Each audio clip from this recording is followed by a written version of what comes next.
Greetings and salutations. Welcome, one and all. My name is Michael. I'm the Dead Aussie Gamer, and welcome to DAG versus The Walking Dead, the series where I play myself as the Dead Aussie Gamer in Free League Publishing's The Walking Dead RPG, which is based, of course, off the Walking Dead series, comic book, and the like. Some of you may know it from the AMC and other things, but yes, that is what we're doing. We are into episode. What episode are we in? Are we in episode 5? Oh my god. Yeah, we're, I think, either 5 or 6, one or the other. Yeah, I've survived. I've lasted, at least a day. Have I lasted a day? I have. I've lasted a day. This is my second day of survival, and we're gonna try and go for as long as possible to see if, like in this hypothetical situation where my lovely audience takes on the role of my various encounters and stuff like that, whether or not I, the Dead Aussie Gamer, could survive a zombie apocalypse.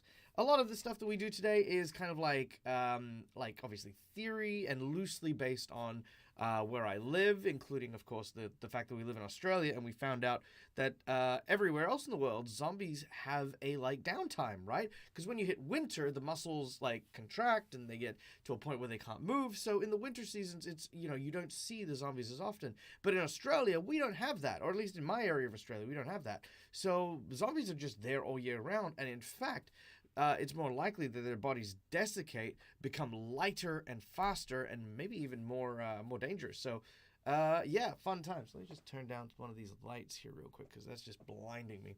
But yeah, so that's what we're doing. Now, first, before we begin, guys, we want to give a quick shout out and thank you to a couple of our sponsors. First of all, Hero Forge for the wonderful artworks you will see on stream while we play. As you can see, there's the Dead Aussie Gamer one. You can see got a zombie at the back here. We've got a few others here for the NPCs.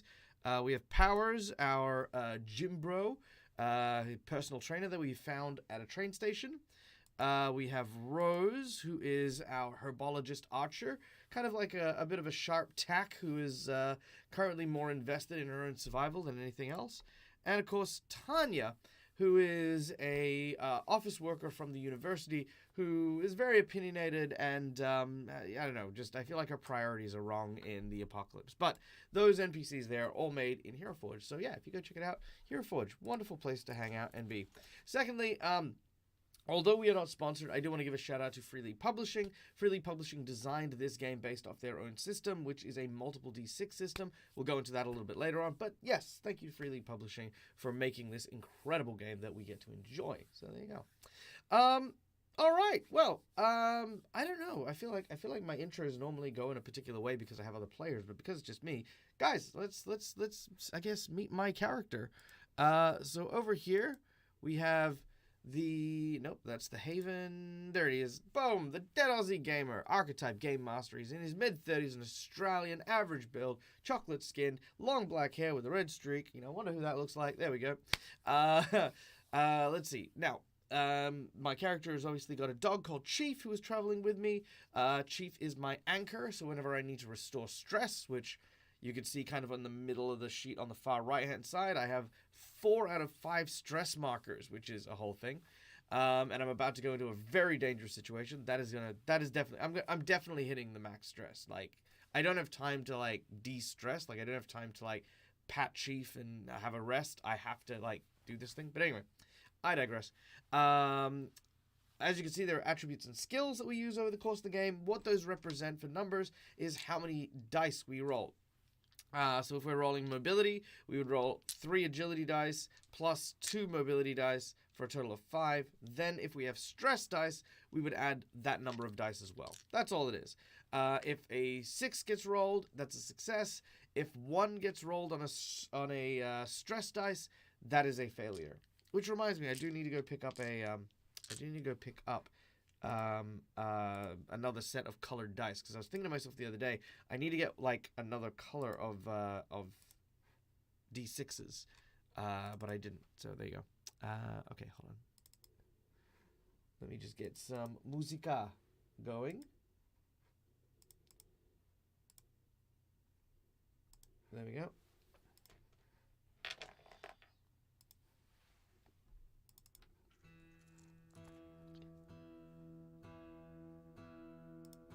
Nice. All right. Hopefully you guys can hear that too. Hey, McClover, thank you so much for 4 rerolls. Damn, that is definitely gonna come in handy. Let me throw that in there right now for you. Okay, hold on. There we go. 4 rerolls. Dang. So thank you so much. That is gonna come so much in handy. All right.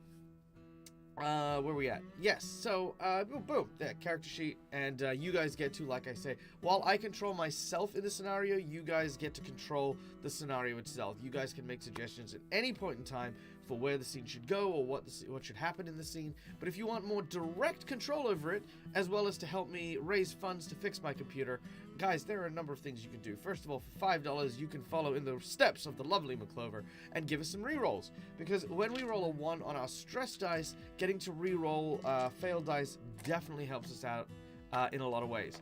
We are, because I think we are stacking these up, I'm going to change the nature of our rerolls. The reroll is going to also, what am I going to say? The reroll has to be stuck no matter what happens. So that is to say, if I roll 1 and then I roll a 1 again, I have to use that second 1. There's no keep re-rolling until I've spent them all. So that's just because, you know, the reroll numbers are getting high now, and I want to use them, but at the same time, I don't want to bork my game by you know, I don't want to cheapen the experience of surviving by just having a ton of rerolls. But you know, appreciate it.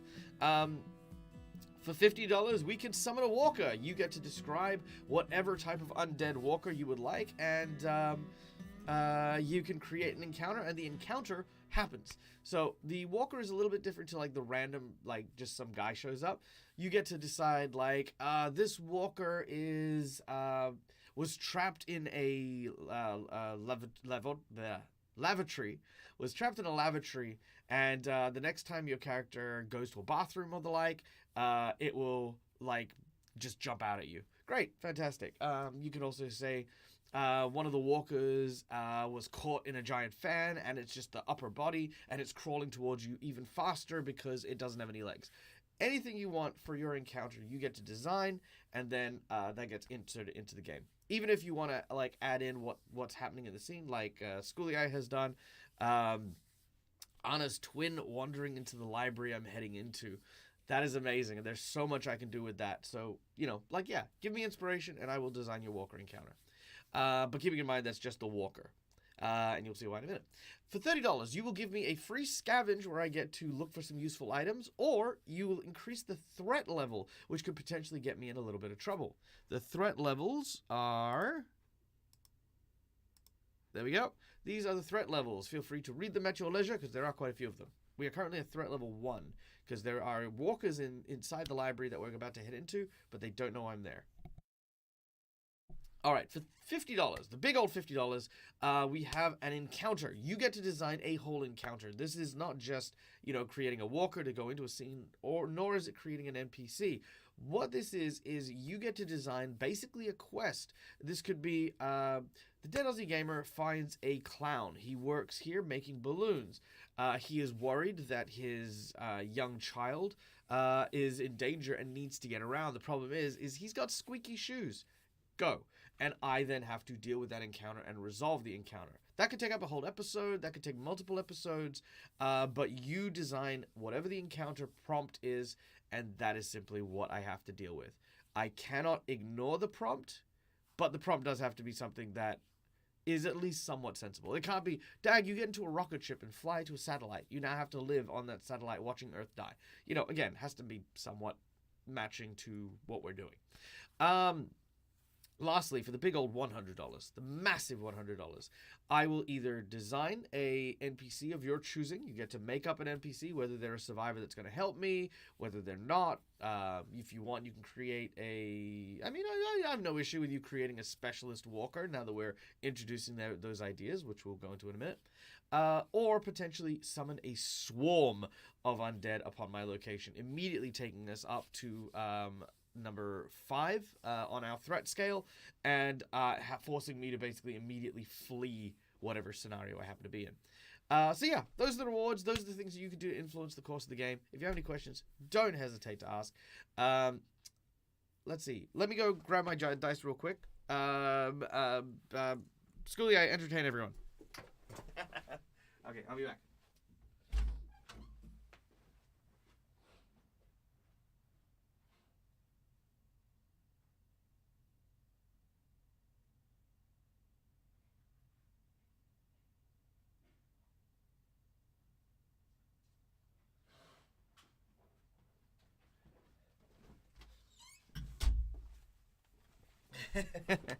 Alright. Did you miss me? There we go. Alright. DAG has seen a woman. My notification says, DAG has seen a woman. What? Didn't tell me much else. What do you mean DAG has seen a woman? Oh, right. Twitch. Oh, that's right. On Twitter, I said, DAG has seen a woman being hunted by a new type of thing. Okay, yeah, fair enough. Boom. Stress dice. Now I can tell the difference between my regular dice and my stress dice. So I need 4 of you. And then the rest of you can just be over here. Do I have any more of those ones? No. Okay, good. All right. Boom. Dice are now all sorted. Faux show. Let's say we kick off with today's game, shall we? Good job, Schoolie. I knew you could do it. I had the utmost faith in you. All right. Oh, actually, sorry, that does remind me. I did forget. Sorry, bear with me. I did forget something. Silly DAG. I forgot to put the NPC art up. But I can. It's there. It just needs to take 1, 2.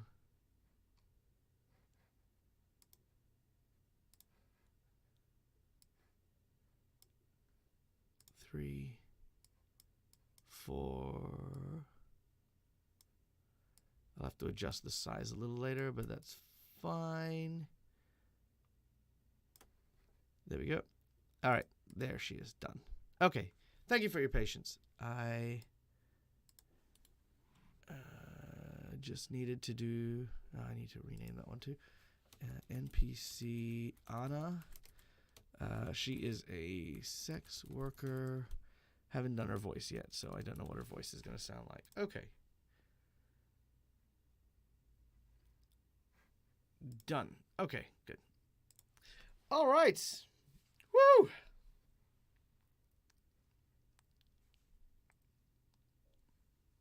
All right, let's move this on. So let's now go and have a quick look at what is going on in our world. So,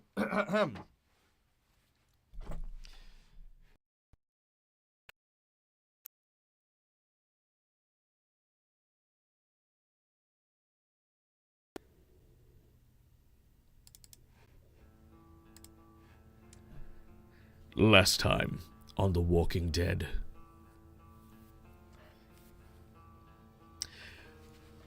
Being in the university once again, having to search for fuel for the nearby haven at the student village, DAG, Powers, the personal trainer, and and Tanya, who they met up at the university. Am I silenced? Hang on, wait, am I silenced? Can I get confirmation? Ladies and gentlemen, can you hear me? Anyone? Hello? No, you can hear me? Okay. Schoolie, try resetting. I'm not sure if that's a thing. Okay. Alright, thank you. Thank you. Alright, let me try again.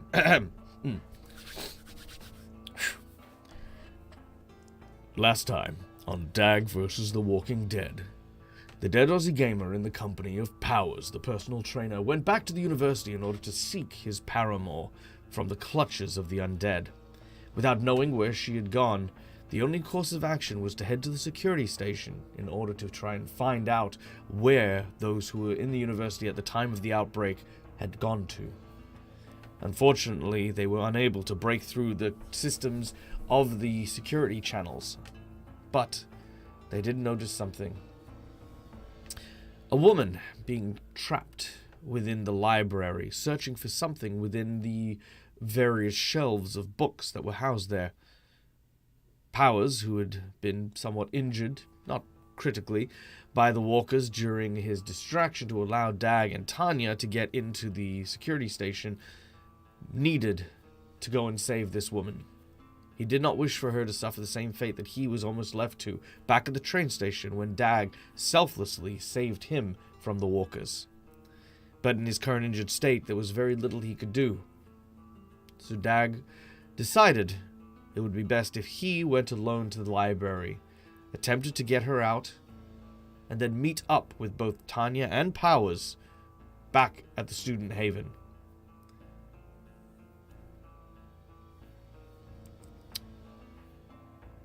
I believe, if I'm not mistaken, we did manage to get the Haven some fuel, but not much.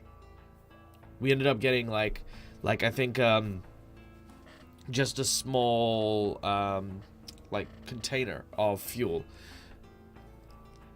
But that is all. I don't know how that's going to play out when we get there, but we'll see what we can do. So DAG makes his way through the university to the library. But there was something else on those cameras. Something that is bringing DAG some measure of alarm. A walker with rear legs almost like a grasshopper, leaping and bounding with great intense strength.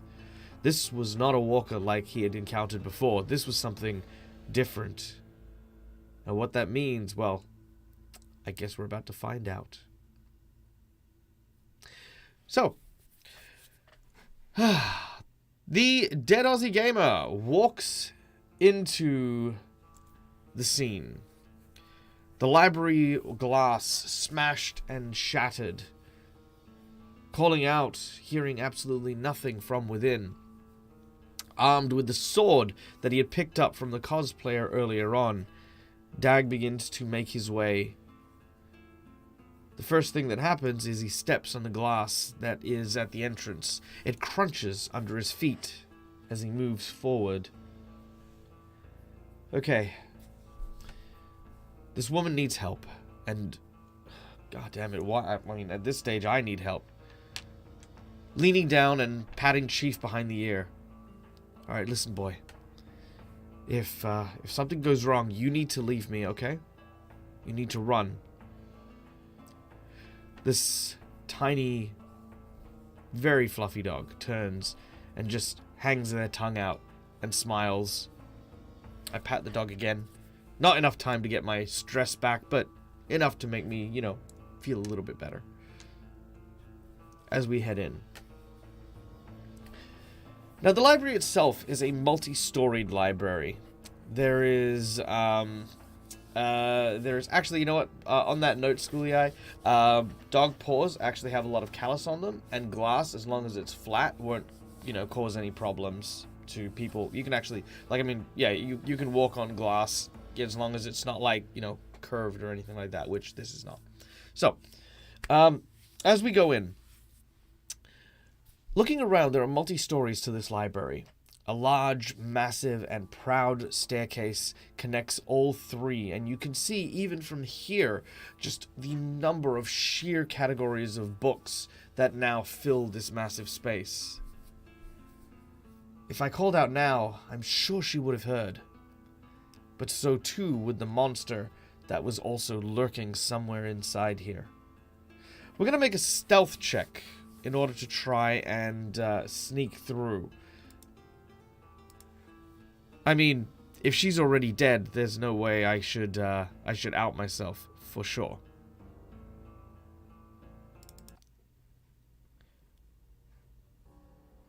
Alright, here we go. So, as per our rules, for stealth, we have 3 agility dice. We have 2 stealth dice.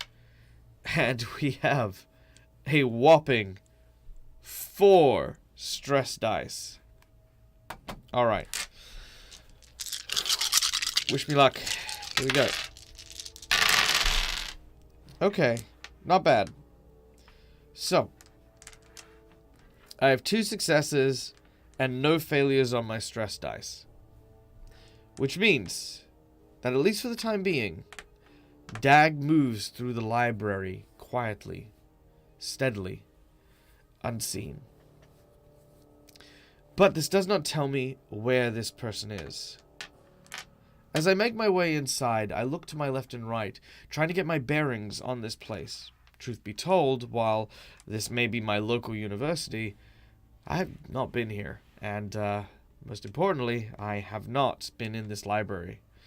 I need to find a map or something that's going to tell me, you know, where I need to go. I kind of vaguely remember from the security camera footage that it said it was in the West Wing, but not which floor in the West Wing it was. Thinking back on it, I couldn't imagine any landmarks. couldn't think of like potted plants or anything like that. We're going to go with a scouting check. So with a scouting check, that brings us to 4 wits. 2 scouting. And yet again, ladies and gentlemen, 4 stress.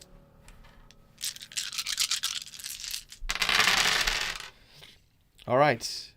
Wow, okay, this is actually decent. I got 5 successes, but 1 failure. I am going to use that reroll. Actually, no. Let's keep it complicated. Let's keep it complicated. I don't mind. Alright. So, as I begin to look around and scout, I hear a noise from nearby. There is this this sound of a book or 2 falling off the shelf, as if someone was just like sort of rifling through things. It's coming from the 3rd floor. Okay, she must be there. How do I get there though? If I take the stairs, it's going to be obvious. I should take the elevator. If I take the elevator, then I could, you know, get up without any problems. So long as I don't use the elevator itself. The emergency stairs.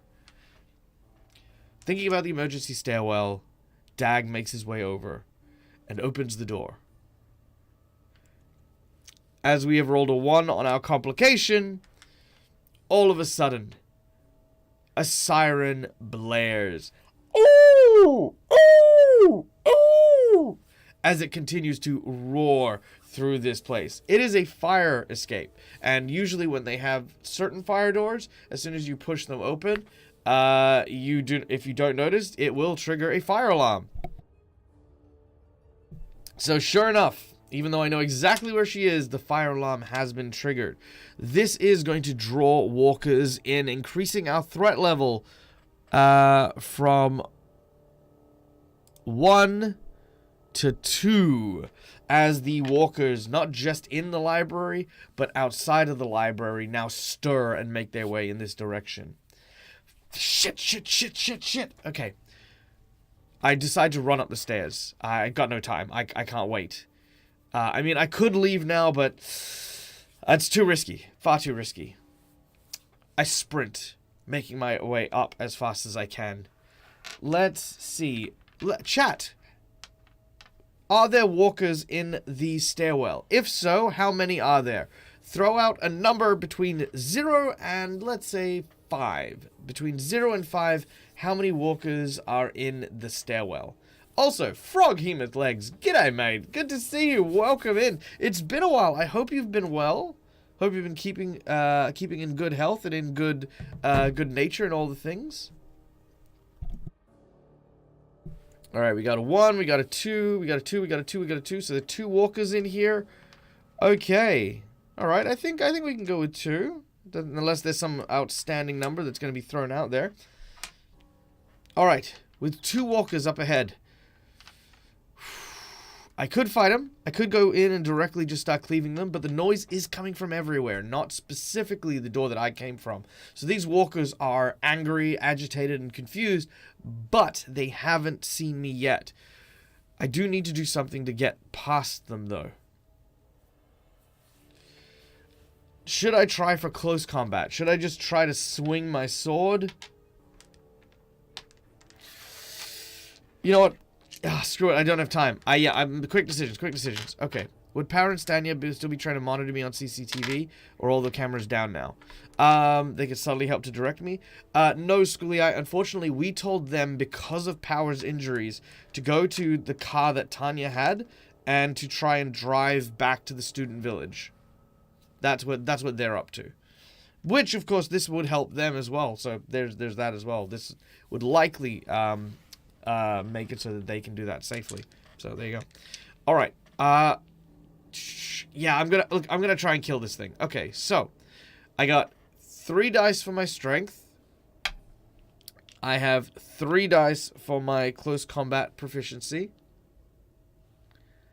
I have 2 dice for using a sword. And, of course, 4 dice for my stress. We're also going to throw in an extra dice for the fact that they are not aware of me and currently very distracted. So it's going to give me a bit of an advantage at least. Not much of one, but, you know, we'll see. Alright, here we go. 3, 2, 1. Okay, that's not great. Okay, I definitely need more than this for my failures. Okay, so I've got 1 success, which is enough to kill one of these things, but not multiple. And I have 1 failure. So, I'm gonna use some of my reward here. I'm gonna use some of my rerolls, courtesy of chat. I'm gonna reroll 1, 2, 3, 4. I'm gonna reroll 4 dice. So rerolling 4 dice brings me to 8. So thank you, McClover. That was exactly how many you gave me today. So these dice are for you, buddy. Okay, here we go.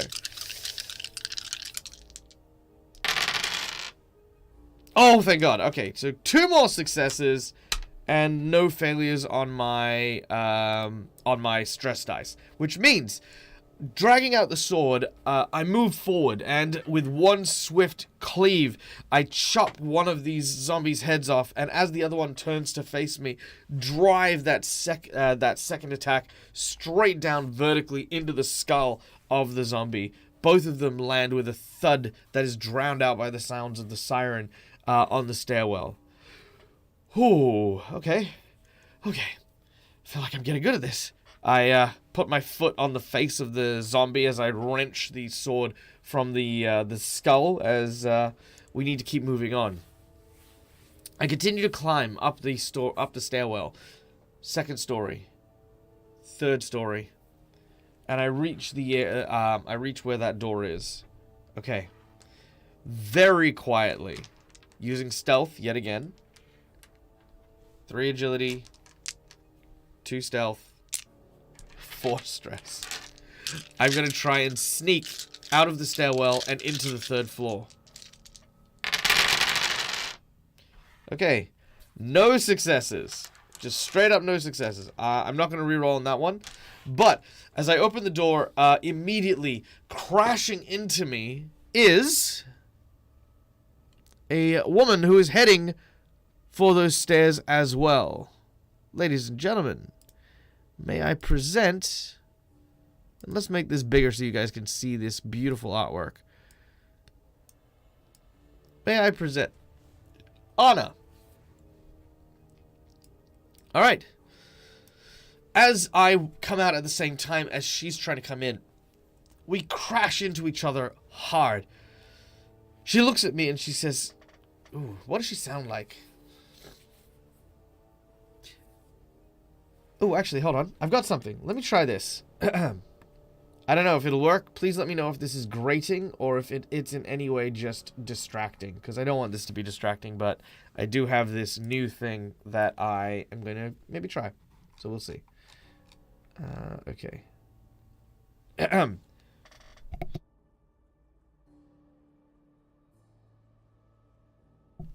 Ow! Hey, what the hell, man? I sort of hold onto my forehead. Dang it. Sorry. Look, I came to help. Oh, yeah? And who the hell are you? Me. Look, just call me DAG. We have to get out of here. There's something else here. Something not right. Oh, really? In the zombie apocalypse where everything is filled with, like, the undead, you think that there's something weird going on? Great. I can see that you're going to be a real help. Oh, yeah, don't see here different? Hold on, let me try that again. Oh, okay, it's not being changed. That's okay. Let me entertain you. All right, hold on.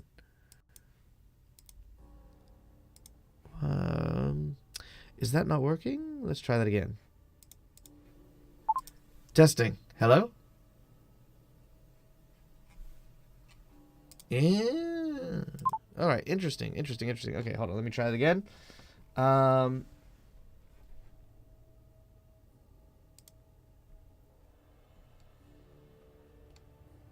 Okay.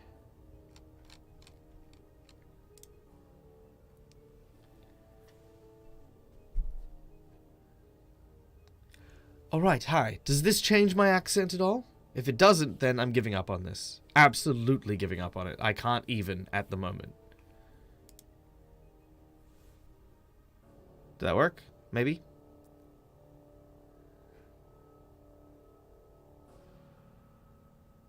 Yes, no, chat, let me know. If it didn't, still sounds like pure DAG. Okay, I don't know. What is going on here? Interesting. Hello? Yeah, what the hell? Do my other voices work? They don't. Oh no. Okay, hold on. DAG is troubleshooting. Bear with me as I do that. Do that. Alright. Testing. Oh my god. Ah, alright. Tech goblins.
Alright.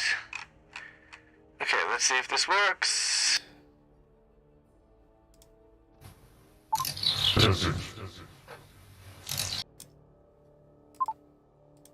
Alright. Now, how about now? Does this sound better? Does this actually change my voice? Sweet. Okay, now, is this a terrible voice is the next question, or is this actually an okay voice? Then the heck, good. Alright, thank you for your patience, everyone. Let's try that scene again, shall we? Okay, so. As DAG rushes out of the stairwell, he immediately crashes into what looks to be this woman here. What the hell, man? What were you doing?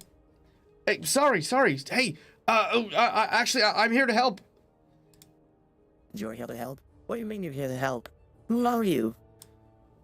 Look, just call me DAG, okay? Look, I can't explain right now, okay? But there's something really weird in this library, and we gotta get out now. Something weird in the library? You mean like the hundreds of walking undead people that have been here for a day or so? Yeah, I kind of noticed them too. You're a real help, aren't you?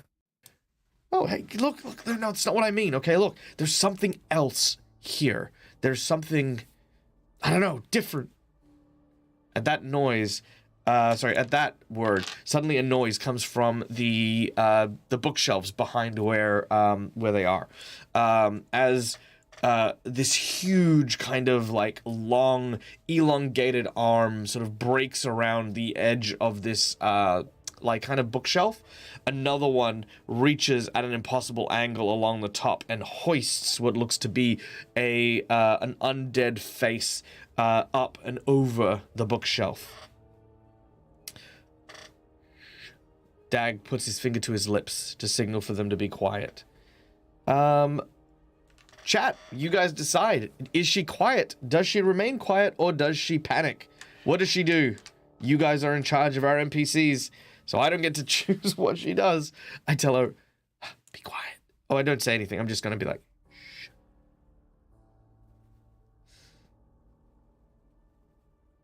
She remains quiet. Got one for panic. All right, we got a 50-50. Any other suggestions? While we're doing so, for Mythical Turian, over the last couple of weeks, we haven't really done very much. We've found a safe haven at the student village. We need to get fuel from them from the university to, you know, barter some food and stuff like that.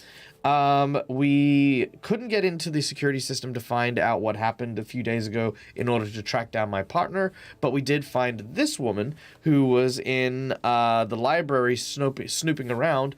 But we also noticed there was a unique and different kind of undead that made its way in here. So we're here to help where we can. All right. So I've got 3 for quiet. We're going to have her be very quiet. With her back pressed up against the wall, Anna remains quiet and still, her hands trembling. DAG tries to maintain composure. This thing isn't blind. But we need to get away from here. We can't risk going down the stairwell. If we do and get trapped in that stairwell, having seen how fast this thing moves, it will catch us. I think we need to get around it. That's my only course of action. I pull on Anna's jacket and gesture just further down from where we are, towards where the meeting rooms are. She looks at me. Are you crazy? We should get out of here, down the stairs. If we go down the stairs, it will trap us. And if we can't get out of the staircase at the bottom, if the walkers that came in from the sirens are down there, we're just going to be trapped. Just come with me. I'm going to try a leadership roll, which is 3 dice for my empathy, no dice for my leadership, and of course our big whopping 4 dice for our stress. Oh, dang. I wish you could see this again. Another 3 successes. She is too afraid. She is too nervous to argue. As I start to move towards the meeting rooms, she follows. You hear the sounds of the rattling and the moving, shifting shelves as they start to move closer to us.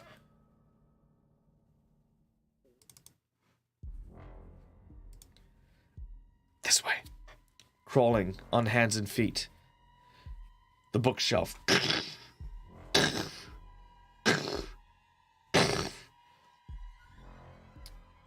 As we get around the corner, just as the back foot of Anna slips past and around towards where these like kind of office spaces are, this head peers around the corner and looks in that direction, narrowly avoiding seeing Anna's foot.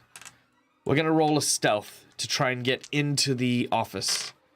So that is 3 agility, 2 stealth, 4 stress.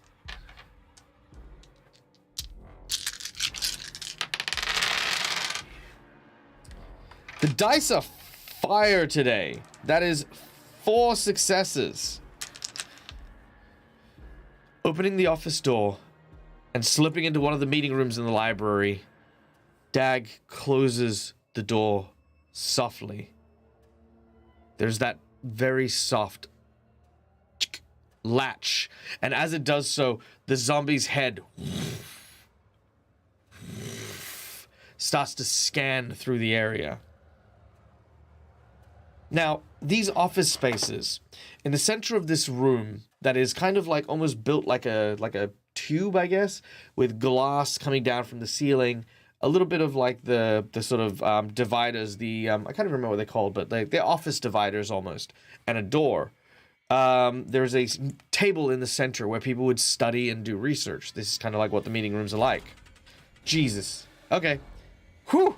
That got me. Also, hi Strife. Good to see you. Who picked this soundtrack? Oh, it was me. I did. God damn it. All right. Whew. Here we go. I'm stressing myself out. I need to add stress dice. Okay. So, we are on the floor.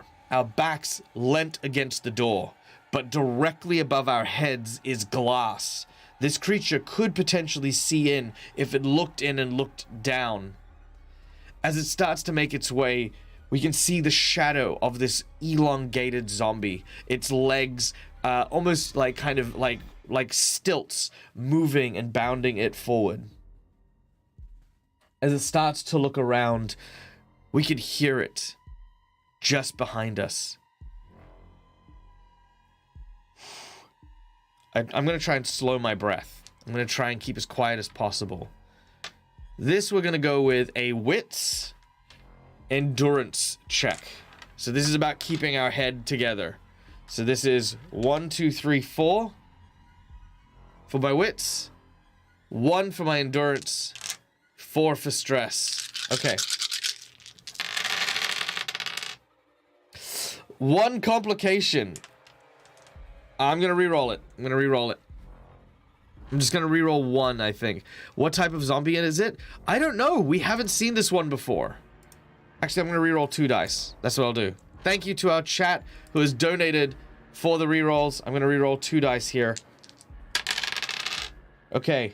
Didn't help, but oh, it helped because there's no longer a stress dice failure, but there is still no success, which means, ladies and gentlemen, boys and girls, that is my 5th and final stress that has now come into play. All right, let's mark it down.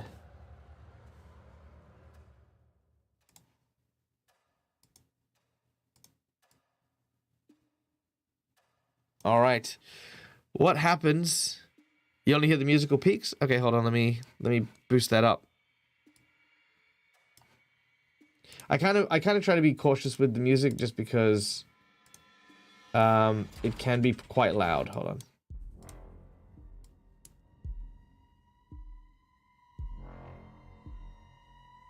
There you go. All right. So,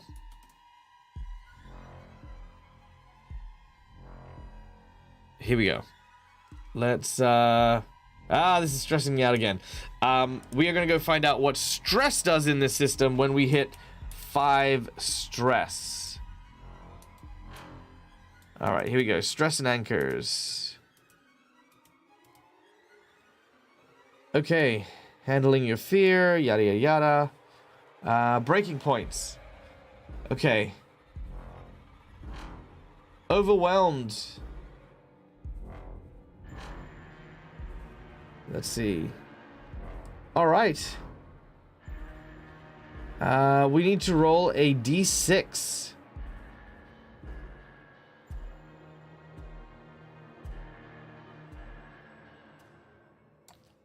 So could I get chat? Please roll me a d6 if you'd be so kind.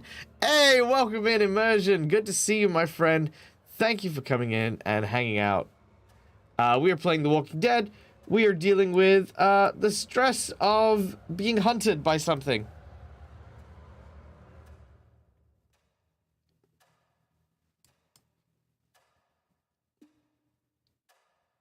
All right, here we go.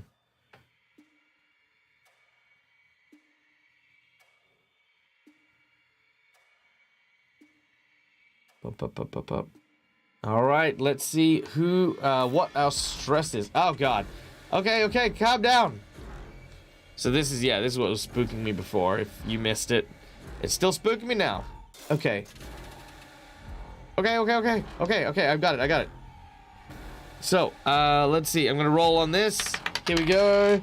That's a 2, which is... Who's the second result that rolled? That was... Skulai. Skulai with a 2. Okay. With a 2, I lose my drive. I lose my drive? No, my drive is my freaking... I have to protect my dog at all costs. No! Okay. Oh, no. All right. So, here's how I think this is supposed to work. Losing my drive isn't about losing my puppy. It is about no longer having that be my priority. So, with that being said, we are going to lose our drive, which is that one there, and you guys should now be able to see that in chat, along with my stress. Okay.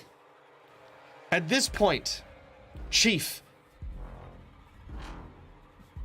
barks loudly. The zombie turns and faces us. Shit. As this happens, the zombie starts to look into the actual room. I grab hold of Chief and I hold his muzzle. I hold him tight. The zombie continues to move around. Are you kidding me? Get rid of the dog.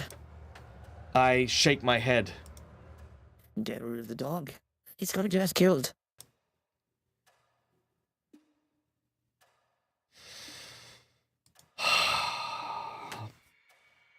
Fuck. This is so stressful.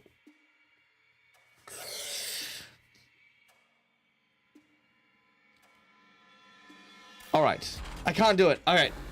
I'm gonna leave the dog.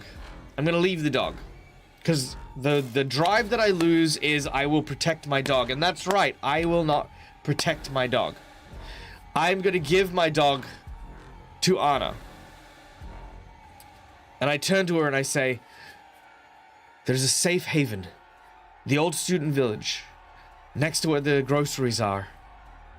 Take the dog with you. Take the dog with you. Do not let me down. What are you gonna... And before she could finish, the zombie's breath fogs the glass above our heads. I turn and I barrel into the door. As I do, trying to knock the zombie off balance as the door opens. I'm gonna try. I'm gonna die. This is how it ends. I'm gonna get killed. Alright. 3 strength.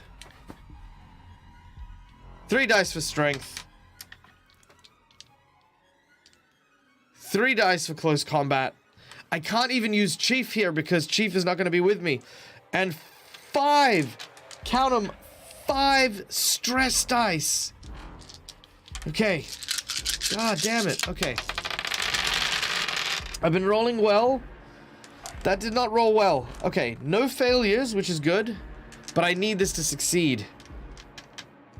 I'm gonna burn, you know what? I'm gonna burn all 6. I'm gonna burn 6 and try to get this. I can't die here. Actually, you know what? No, I have to burn this. I'm gonna burn all 6. Dang it. Okay. Alright. Here we go.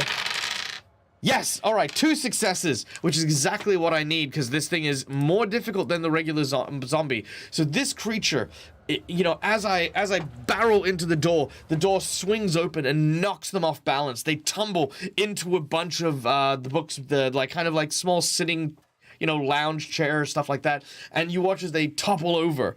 Their arms and legs, I can now see in clear. The back legs of this zombie are bent and broken and elongated, almost mutated in such a way that they now act as like grasshopper stilt legs that allow them to jump. Their shoulders and their arms are extended in length as they grab, and they almost like spider limbs try to pull themselves up, with the upper torso looking like a stretched out bit of taffy attached to a human head with jaws that distend. Having knocked this creature down, I immediately turn. I am going to run for the stairwell as fast as I can. All right, chat, you guys are my GM here. I'm gonna run, but what do I bump into? What do I find? Do I find walkers? Do I find another survivor? Do I find something horrifying, or something that's gonna cause me to break or be depressed? What are we finding here? And let's boost up our threat levels. 1, 2, 3, 4, 5. He is within arm's reach. He is aware of my location. He is coming for me. Oh, gore ram it. All right, let me reduce honor real quick. I find Neil. Look, we can't create an NPC, not like that, but we can find a rando survivor. But if you want to create Neil, there's the $100 big dollary-due donation for folks who want to create a named NPC. Okay. Let's see. Lucille. Oh my god, that'd be amazing. Cat's been secretly following me this whole time. A pody absolute turn apart, and the way is blocked by deplete. Oh, dang. Oh, a body torn apart blocks the way. Oh, right, I see. A rake on the ground you didn't see. That's a good one.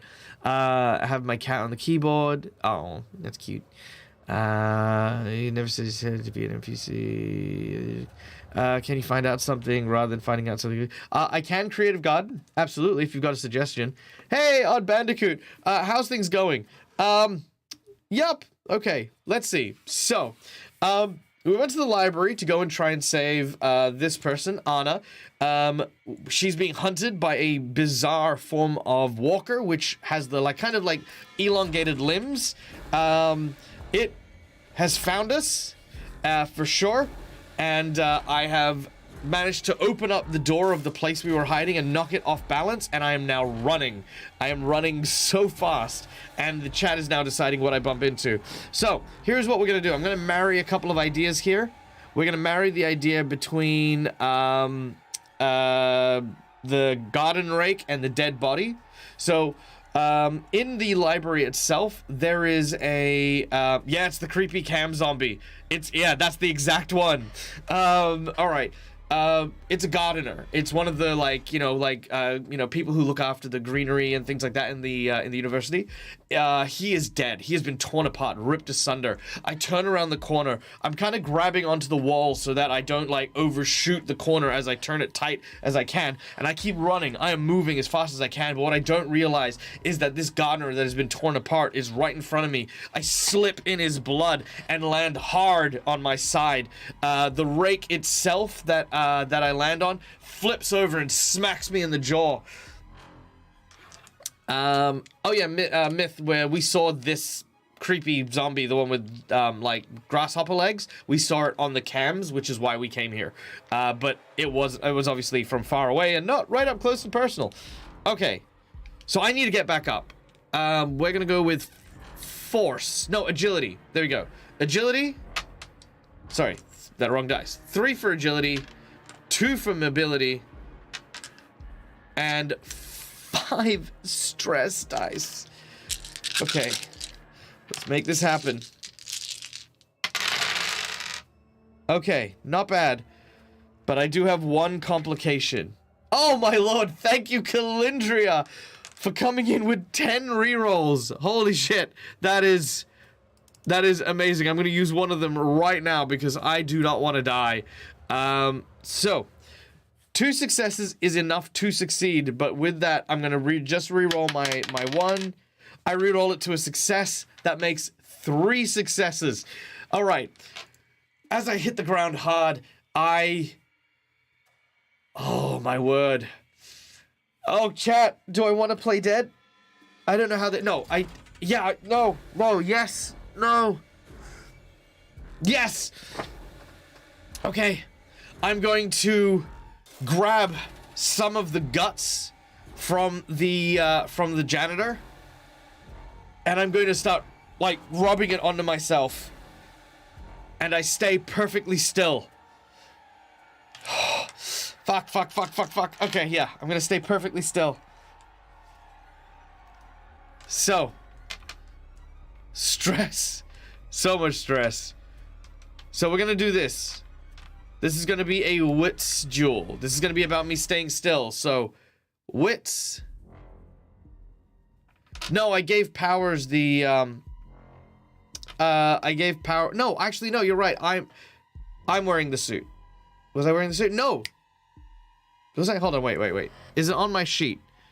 No, I am still wearing the suit. I do have the skin dress, so yeah, I'm still wearing it. But for reasons this thing isn't affected by it. It's one of the special zombies. So anyway, 4 for my wits, 2 for my stealth, and 5 stress dice. Man, I'm adding stress dice all the time. I mean, if I could go higher than 5, I would. All right, here we go.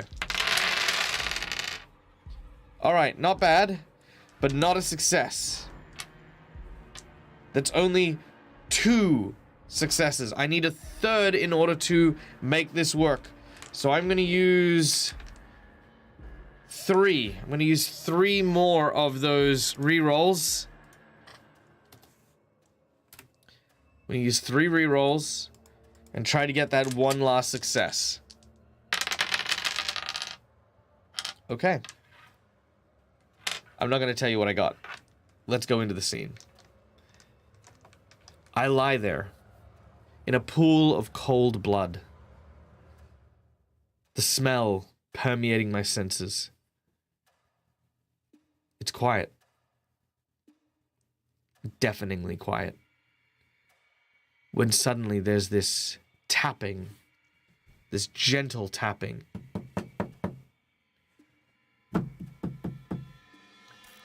As these hands start to move in my direction, placing themselves just out of my peripheral vision. I feel this thing looming over the top of me. I remain as still as possible.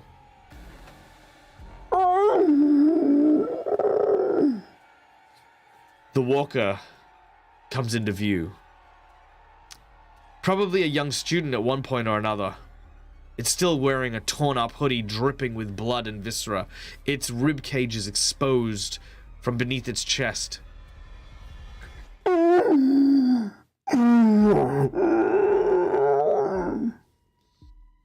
It moves its hands. One of them landing just in front of my face. A bead of sweat drips down the side of my cheek. From my temple, sorry. As it does so, it begins to make its way towards my eye. The creature looks around and smells. Breathing in deep. It looks down directly at me.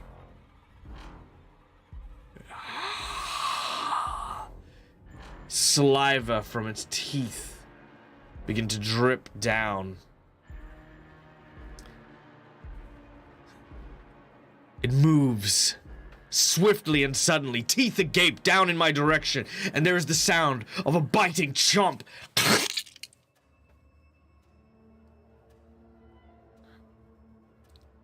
Then chewing.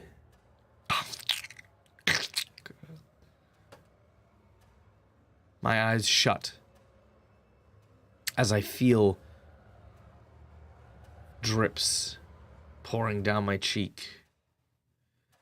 I watch as the janitor's body that was lying next to me is hoisted into the air in the arms of this zombie as it holds it and starts to chew and rip its flesh from what little remains of its bones. It begins to move.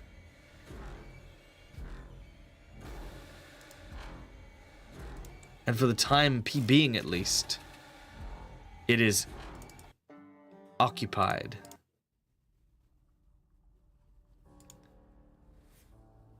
I hold my position and wait and wait.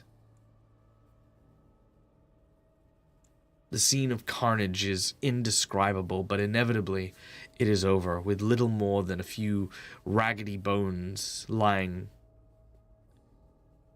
The creature moves on, seeking its next prey. It makes its way to the window and climbs down and out. I still wait. I wait for what felt like hours. I don't move. Fearing, dreading what might look if I move even an inch from where I am. But eventually, as the sun begins to go down, I take a deep breath. And I will straight up just start crying.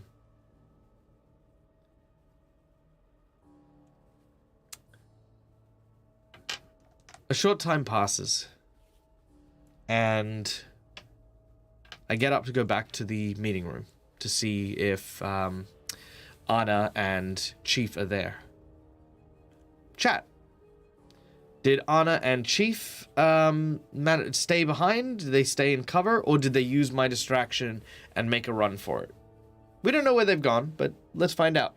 1 in chat for they stayed behind. 2 for they made a run for it. Hey, no worries. Have a great rest of your day. Immersion, whatever that happens to look like. All the love to your doggies and kitties. So yeah. So that again, those choices are 1 for they stayed in the office, 2 for they've decided to make a break for it. Okay, so that's 1, 2, 3 versus 5. All right. I head back to the meeting room. Grabbing hold of the door, I thrust it open, only to see nothing. No sign of them. Good. There's no blood either, which means that they haven't been found or haven't been caught. I have to find them. If all went well, they have hopefully made it to at least somewhere where they can get to the student village. They know there's help there. As for me, I got very lucky today. I definitely had someone looking out for me today. But what should I do now? Should I head back to the student village? Should I maybe try to find some more petrol? Because we need petrol for them. Or I should cry. I had my cry moment. I did. Or is there another idea? Do you guys have an idea of what else I could be doing? Let me know in chat. Yeah, it was definitely Callie. Callie was definitely had looked after me just then. Okay.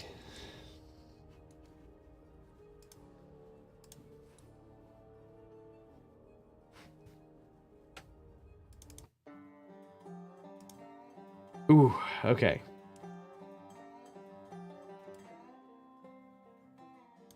Where did Powers and Tanya go? Powers and Tanya are at the village. You don't know how to drive, but would you be able to transport a lot of anything? Well, not knowing how to drive is definitely going to hinder that. I mean, I could easily, like, for me, so I can lift a little bit. So I reckon I can lift anywhere up to like 30 kilo of thing and carry it a decent distance. For sure. So, like, that's like 30 liters of petrol, which is still pretty damn good, you know? Like, if I could find a receptacle for it. But keeping in mind, petrol might not necessarily be the source of power. I mean, thinking about it as well, I mean, a backup generator? I mean, the janitor, actually. He didn't have his lower body. If I can find his lower body and get access to, like, the shed, that he keeps his stuff in. Yeah, I might be able to find wood, charcoal, maybe even a power generator, like one of those like transportable ones.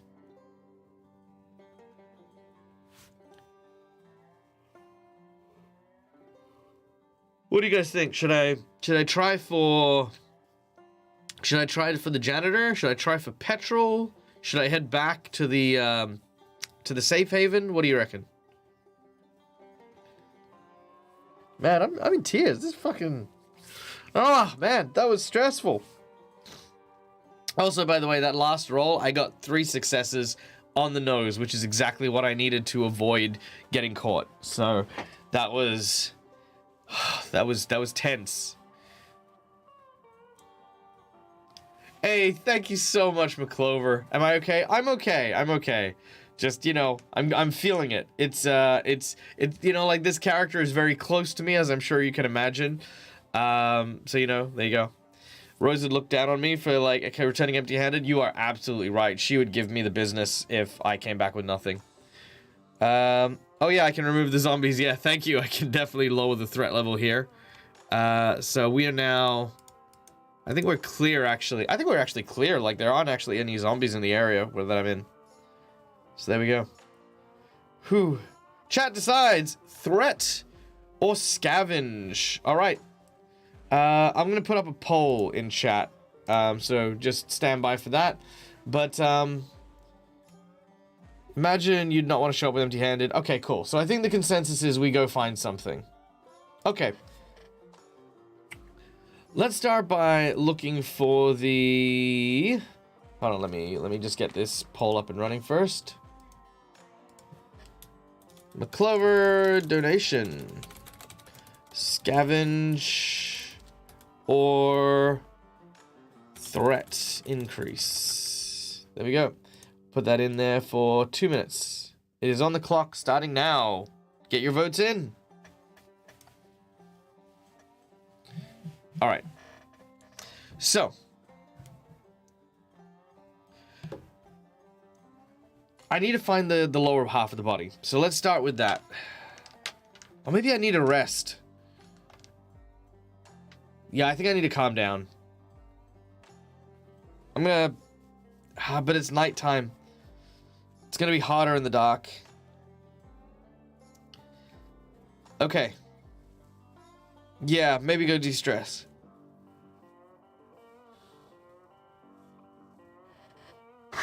Okay.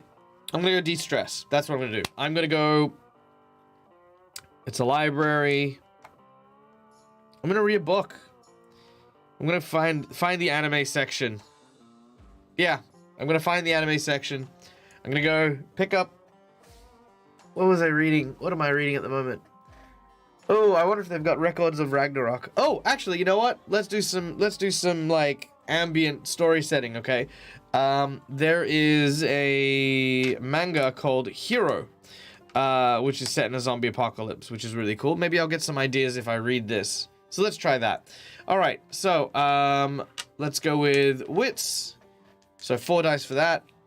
Scout, 2 for scout. Thank you, Mac. I don't have my drink with me, but that's okay. I think I'm still okay for now. Drink, scout, and stress. Let's try that. Boom, here we go. Do I find a copy of the manga? I absolutely do. Thank the heavens. I find Invincible poster on the wall. Oh, that's very inspiring. Okay. So, I take my book, I go to one of the meeting rooms, and I sit down and I just read. I read my book. Scavenge. Hey, brilliant. Let's do a scavenge while I'm resting. Okay, so first of all, let me just make some adjustments here to my character sheet.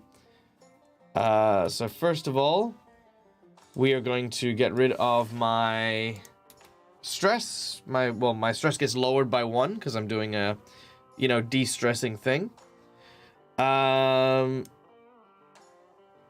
Until I find my dog, I'm going to kind of keep that where it is. Need a second of low threat.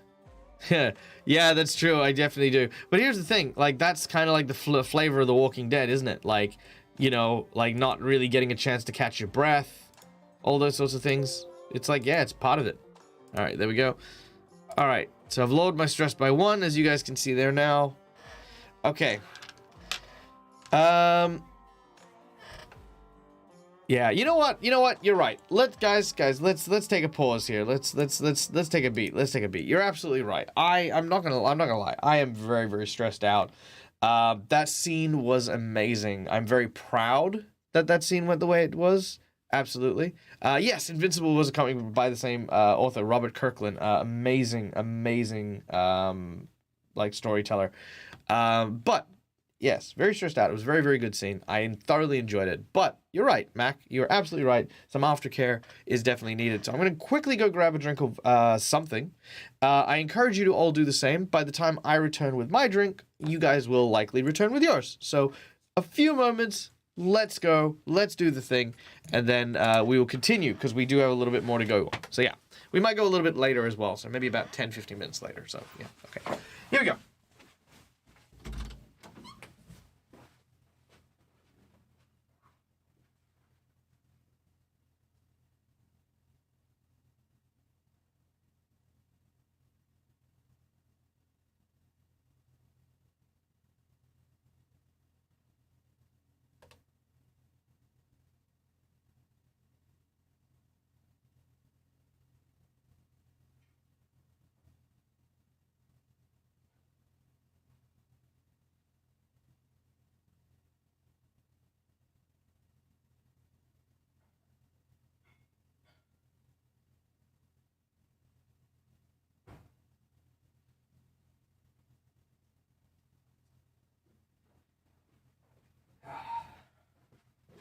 All right. Yeah, I'm cutting down on sugar as well. So I am having mineral water because hydration is important.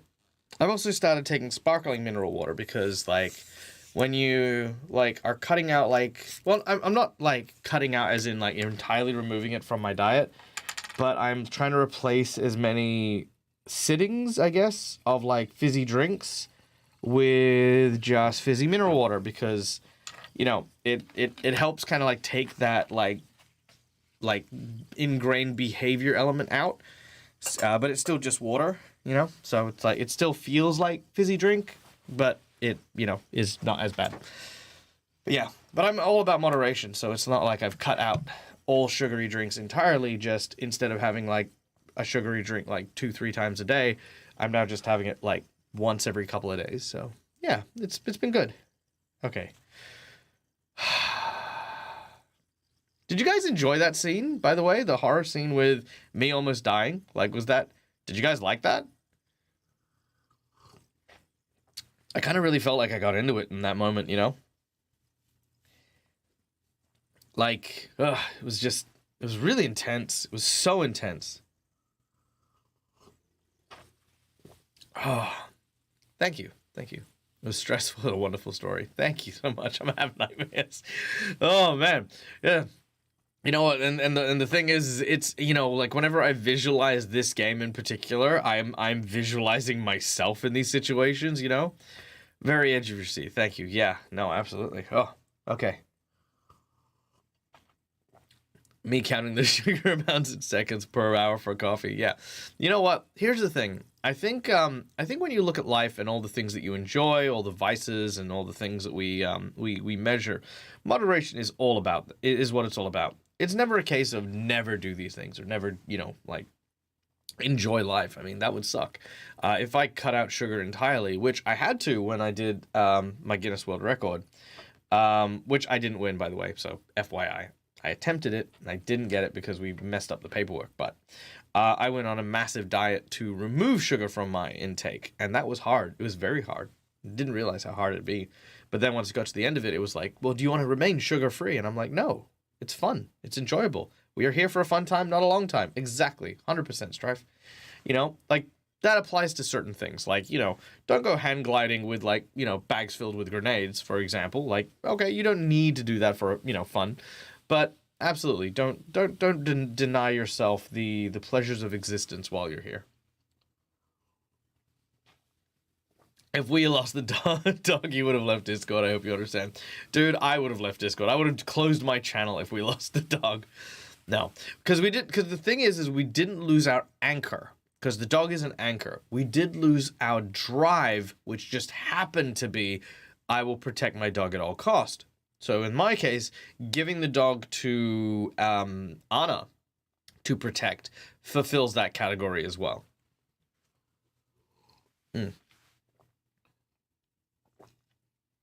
I like the way you got into it, but I wouldn't enjoy it as a movie because I'm not great with horror, so I'm really only into the series because I'm invested in you, but I really hate zombies. Oh, man.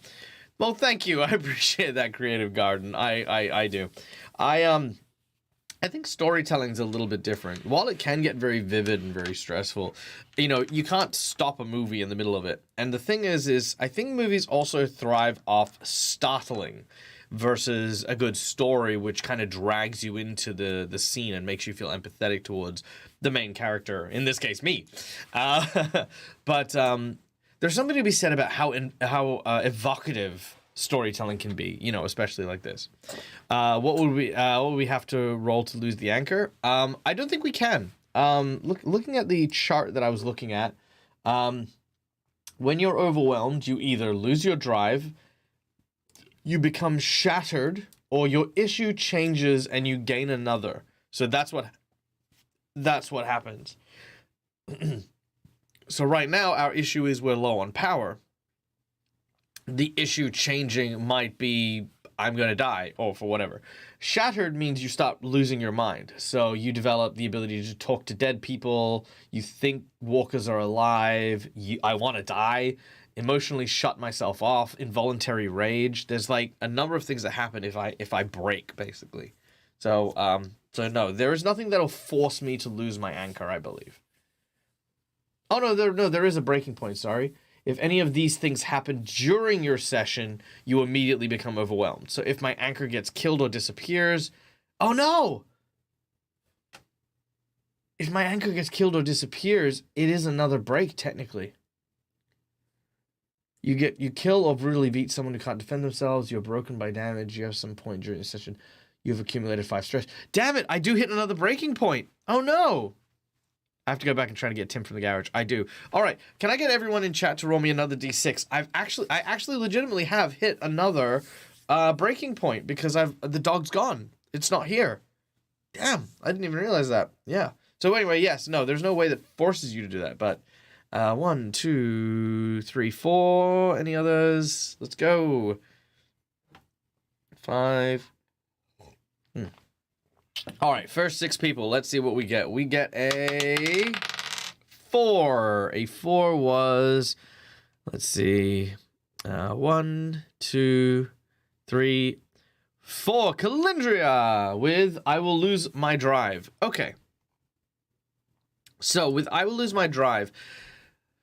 So I've lost my drive already. I will protect the dog at all cost. What's my new drive? My new drive would be bring petrol to the town or to the haven. So if I lose that as my drive, what's my new drive?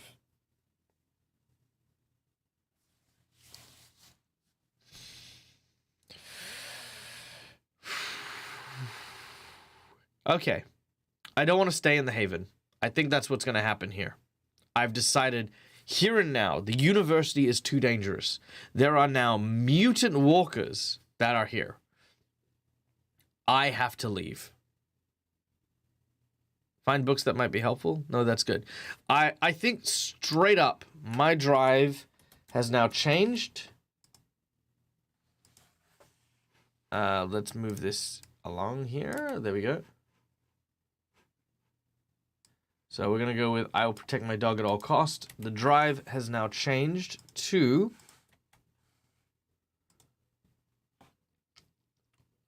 let's see, where are we at? Okay, the drive has changed to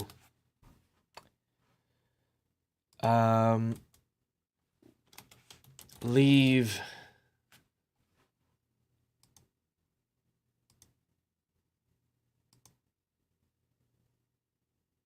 getting supplies.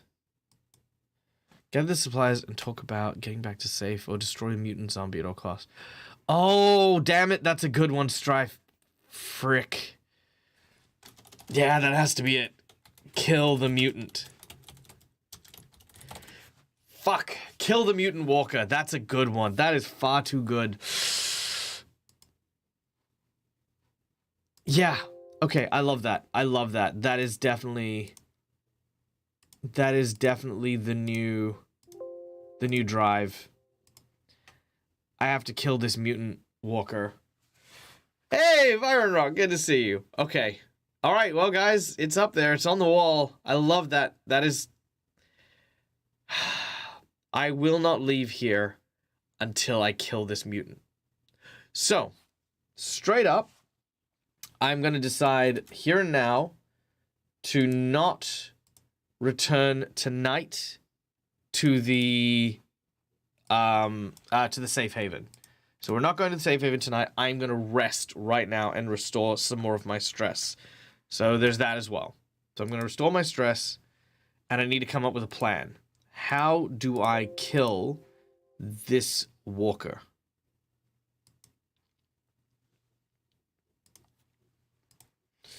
Okay, I'm on my own. Giant walker. University.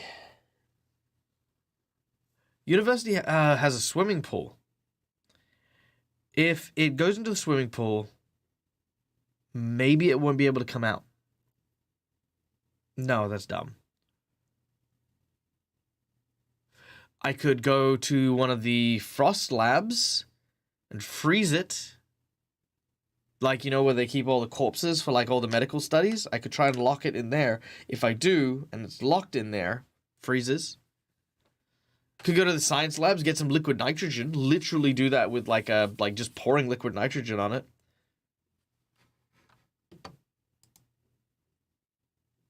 Find a shotgun from security.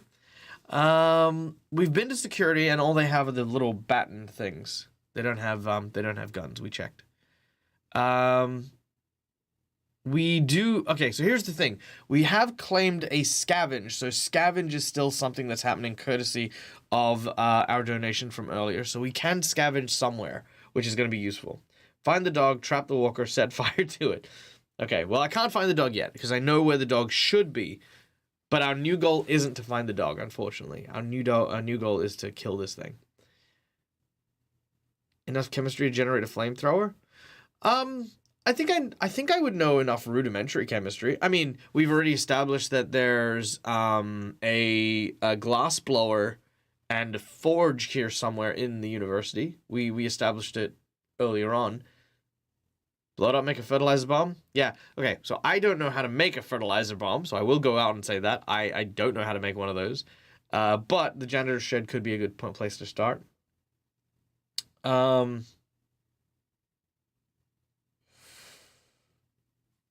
got it. I know exactly what to do. I've got my plan. Holy crap, I can't believe I have a plan for this. Chemistry lab, gas tank, yes. The gardener has a chipper. Yes, he does. He would absolutely. Okay, so, step one. Okay, here's the question. Do you guys want me to exact the plan that I have in my head? And it does use a lot of what you guys have? Or would you prefer me to tell you the whole plan first? 1, for tell me the whole plan. 2, for go, Michael, go. Let me know. 1 in chat for tell us the plan. 2 is go, Michael, go. Because I got a plan, and I think it's a good plan. Go, Michael, go? Okay. All right.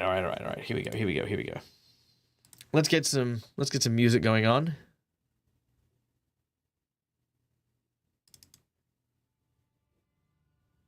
Nope. All right, here we go.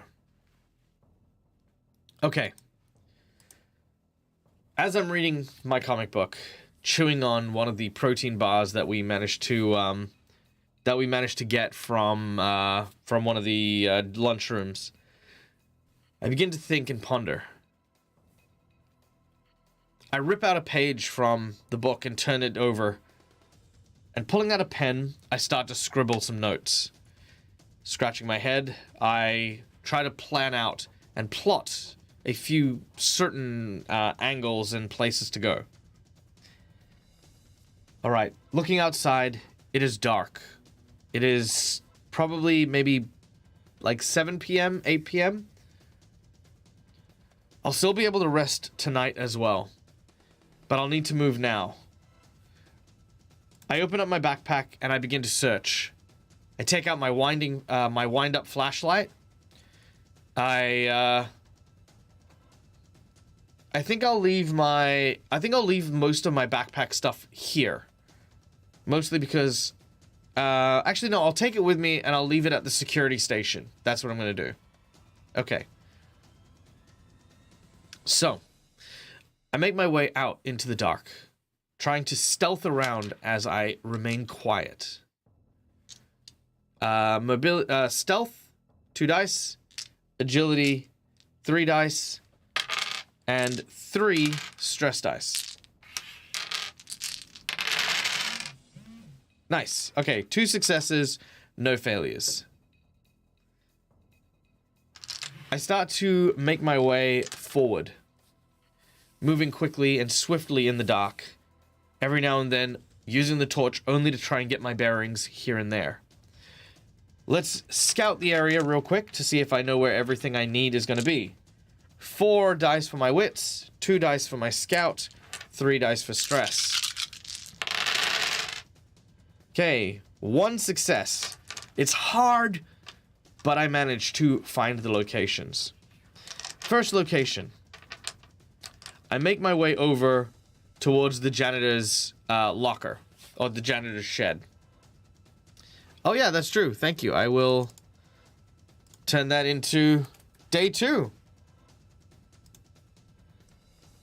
I make my way over to the janitor's locker.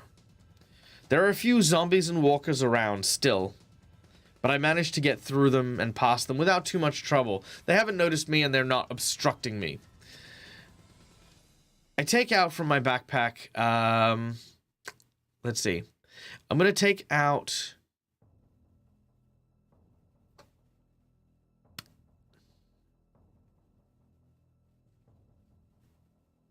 interesting. I'm going to take out the cold weather jacket.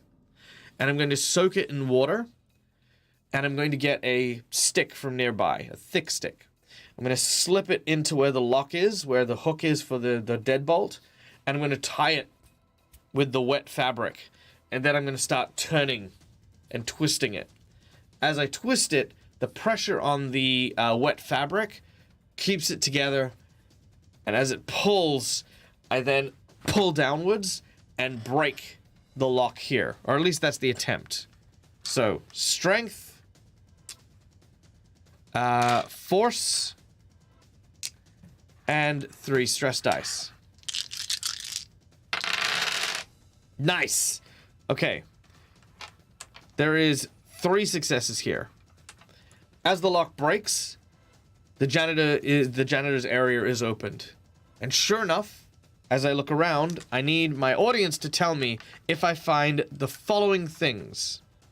Thing number 1 is keys to the grass cutter, like basically the lawnmower that they use.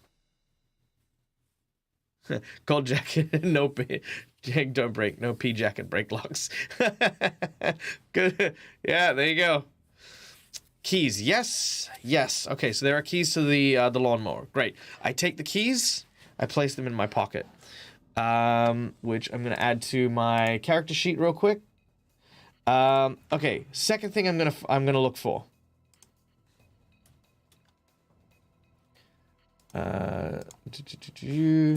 Here we go.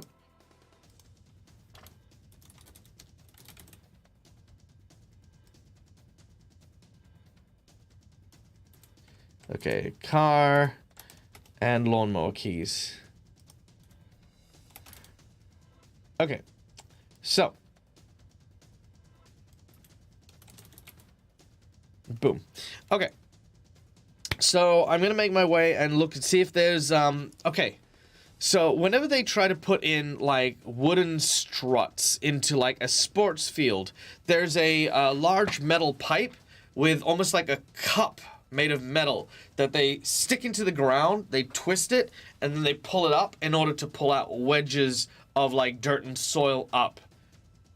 Is there one of these pipes, one of these tools in the gardener's shed here? Yes or no? What do we say, chat? Is there one of these things that allow us to put pipes in, or like allow us to put these struts into places? It's also used to plant, it's also used to make, to plant things as well. Pipe, yes, but it's under stuff. Ooh, okay, so there's 2 no's.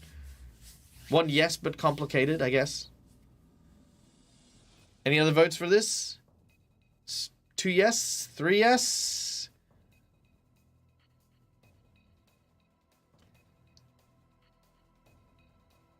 Any other last calls? A gardener would probably have a post hole digger, but not a major landscaping tool. That's fine. Perfectly fine. Okay, so let's say that it is under some stuff. So there's a large, like, array of these metal pipes and these metal things that they use for the general gardening. I need to figure out which one I need. So, let's go with wits to try and figure stuff out. So that is 4 dice for my wits. I dropped one of my dice on the floor, because I am a twit, but that's fine. It's over there. Okay, I see it. Alright. 4 dice for my wits. And let's go with... Let's go with survival, I think. So 1 dice for survival. And 3 for stress. Oh my god, I didn't hand down another one of the walkie-talkies. You're absolutely right. It was very stressful. I didn't even remotely think about that. Okay. So, that is... Unfortunately, no successes and a complication, but I am going to use 2 of my rerolls in order to get rid of that complication if I can. That's the hope anyway. And the reason I'm using 2 is because I'm hoping that I can get a 6 out of this. That is no 6s. Okay. So, as much as I try, I do not manage to find the right tool that I need to dig up these post holes. Next plan. A shovel. Can I find a shovel in here? 1 for yes, 2 for no. While I go find my dice. Shovel in here, 1 for yes, 2 for no.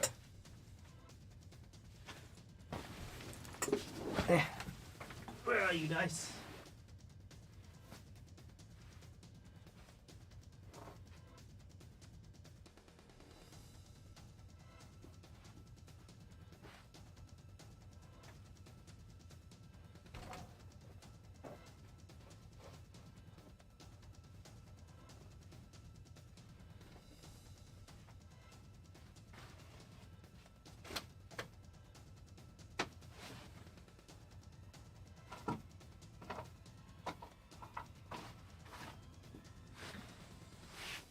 Weird. Dice really went places. Huh. I will have to seek it out later, I guess. I think it's got rolled under something. That's okay. Alright. 1 for shovel. Okay, good. So, I'm going to take the shovel. Next up is, and I know this is a big one, an oxygen tank for a welder. An oxygen tank for a welder.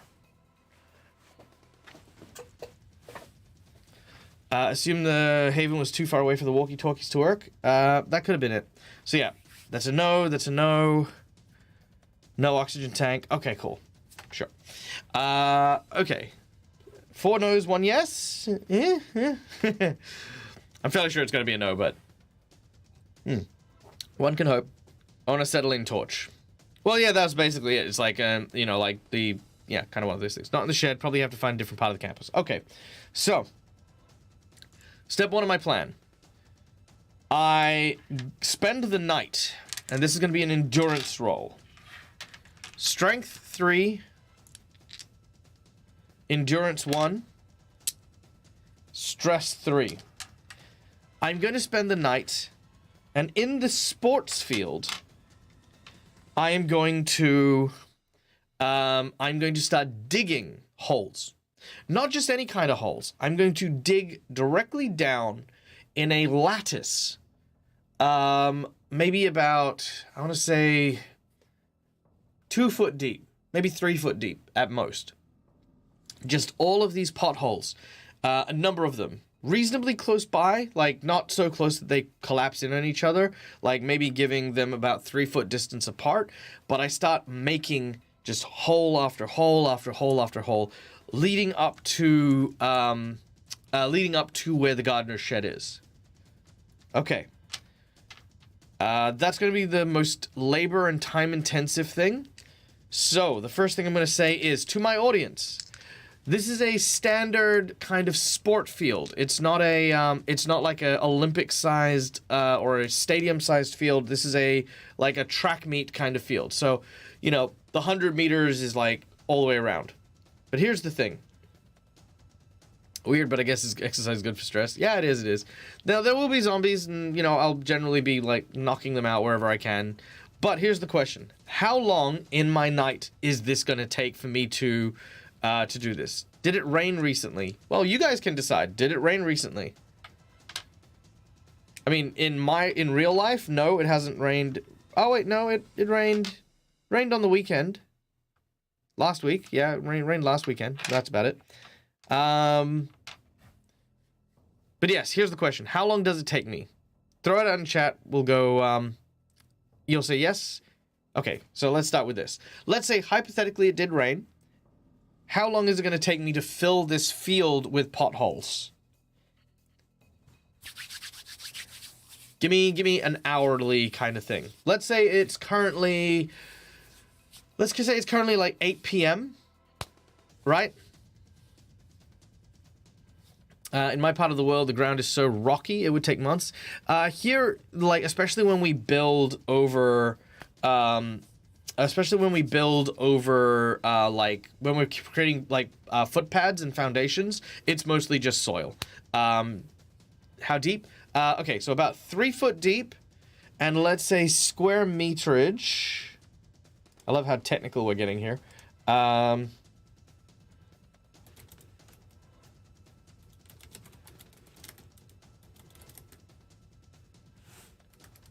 Here we go. Square meterage. It is 17.86 square meters. So about, let's say 30 square meters, roughly.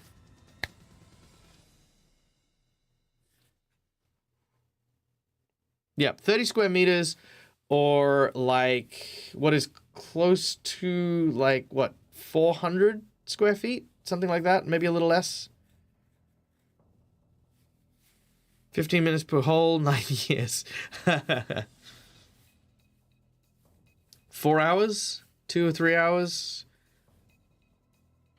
4 hours, 4 hours. Okay, so 4 hours. Let's go for 4 hours then. Actually, let's go 6, presuming some breaks as well, because, you know, look, there's only so many things we can do, right? Oh, yeah, fair enough. Yeah, no, we don't have that sort of problem. Most of our soil is like clay and stuff like that, like underneath all the footpads. 3 foot, average person's grave is about an hour. Athletic person could do it in 45. Yeah, okay, cool. So I'd say, I mean, keeping in mind, like I said, these are also like the holes themselves are like this big, right? Like I'm not creating like a massive coffin and stuff like that. So I think 6 hours is good. So 8, 9, 10, 11, 12, 1, 2. So it's 2 a.m. with breaks, because obviously, like I said, I'm taking breaks to rest up, because I'm not athletic. Let's start with that. I am average. I'm a average human being. I can run, I can climb, I can do a whole bunch of stuff, right? But if you ask me to like triathlon or do any of that stuff, probably not going to do very well, right? I'll do better than some people. I'll do better than a lot of people who just up and triathlon, but I do not consider myself an athlete, if I want to make that clear.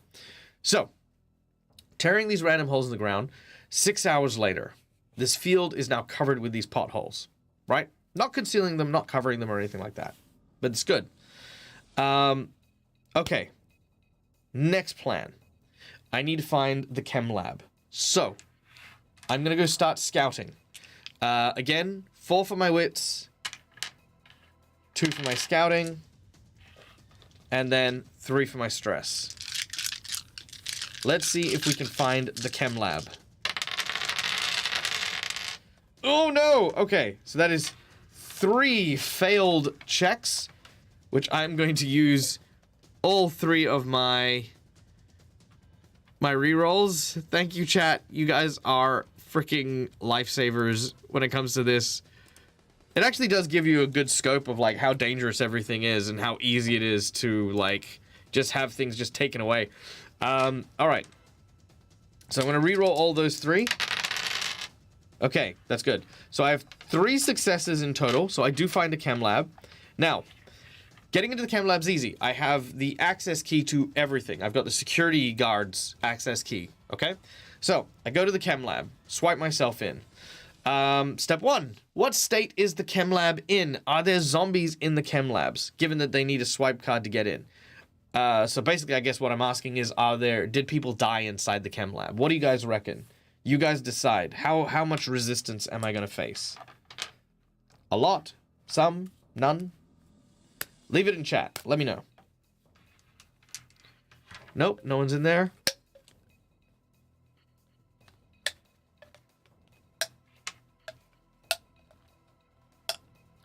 Mid, a couple of scientist students.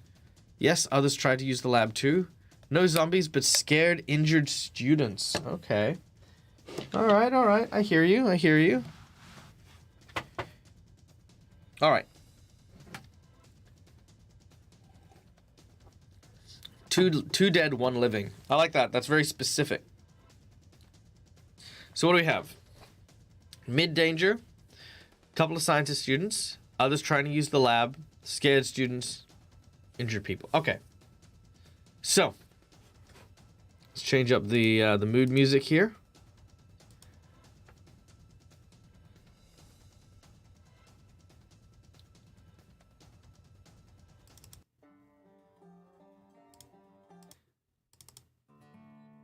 And there we go. All right. As I make my way towards the chem lab, scanning myself in, I make my way into a very, very clinical-looking area. It seems as though this place hasn't been touched by many of the walkers. But, as I make my way through, I hear banging. Listless, hard banging that seems to come from a nearby corridor. Turning the corner, there are 2 walkers who seem to be thrust up against a door. They seem to be trying to get at whatever's on the other side. Which brings our threat level up by number 1. Okay. Should look for emergency kits. Yeah, that's actually a good idea. I think, yeah. Just we'll keep that in mind. Keeping in mind we do have a limited amount of gear space. And we are pretty much full up. But we'll work on that. We'll work on that. So. Dealing with these zombies. I do have my sword. I can just go up there and try to chop them up. But the question remains. I could just ignore them. My drive is to kill the mutant walker. And you know what? If I keep using my sword, I might not get the opportunity to use it if it breaks. Because I know very well that swords wear down with every strike you take. I go to walk away. And then stop for a moment. If there's anyone in there, or if there's something I need in there, I'll have to take them. Okay. I take my metal dice. Cute. I take my metal dice. And I hold them in one hand. I'm going to stealth up. 3 agility, 2 stealth, 3 stress. Quietly moving. Easy. Yep. Quietly moving. I make my way towards the 2 zombies. This will give me 3 dice for strength, 3 dice for close combat, 1 dice for stealthing, and 3 stress.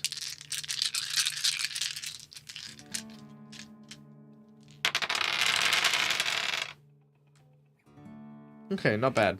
So that is 2 successes, which is enough to kill 2 walkers. As I walk up with my trusty big metal dice bag. By the way, for those of you who have not seen my big metal dice, these are my big metal dice, which I have fashioned into a weapon by placing into a, basically like a leather bag that I now use as a mace. And some of these are pretty nasty. Also, the sound of these dice, by the way, very heavy dice. So, going up, bam! One goes down, quack! The other goes down before either of them are able to react to it. Whew. I make sure that they're dead. As soon as I get a chance to, I give them another good whack. There's no charges on a good frickin' thwap, so whack again to make sure that they're dead. And I open the door. Now, I want a question here. Inside, we did mention that there was a living student, a scared student, that is injured. But here's the case. We don't know how they've been injured. So, is this student just injured normally? Has this student been bitten? Or is this student fine? So, injured, bitten, or fine? 1, 2, and 3. Let me know what you guys think. Ooh, we have 1 for bite.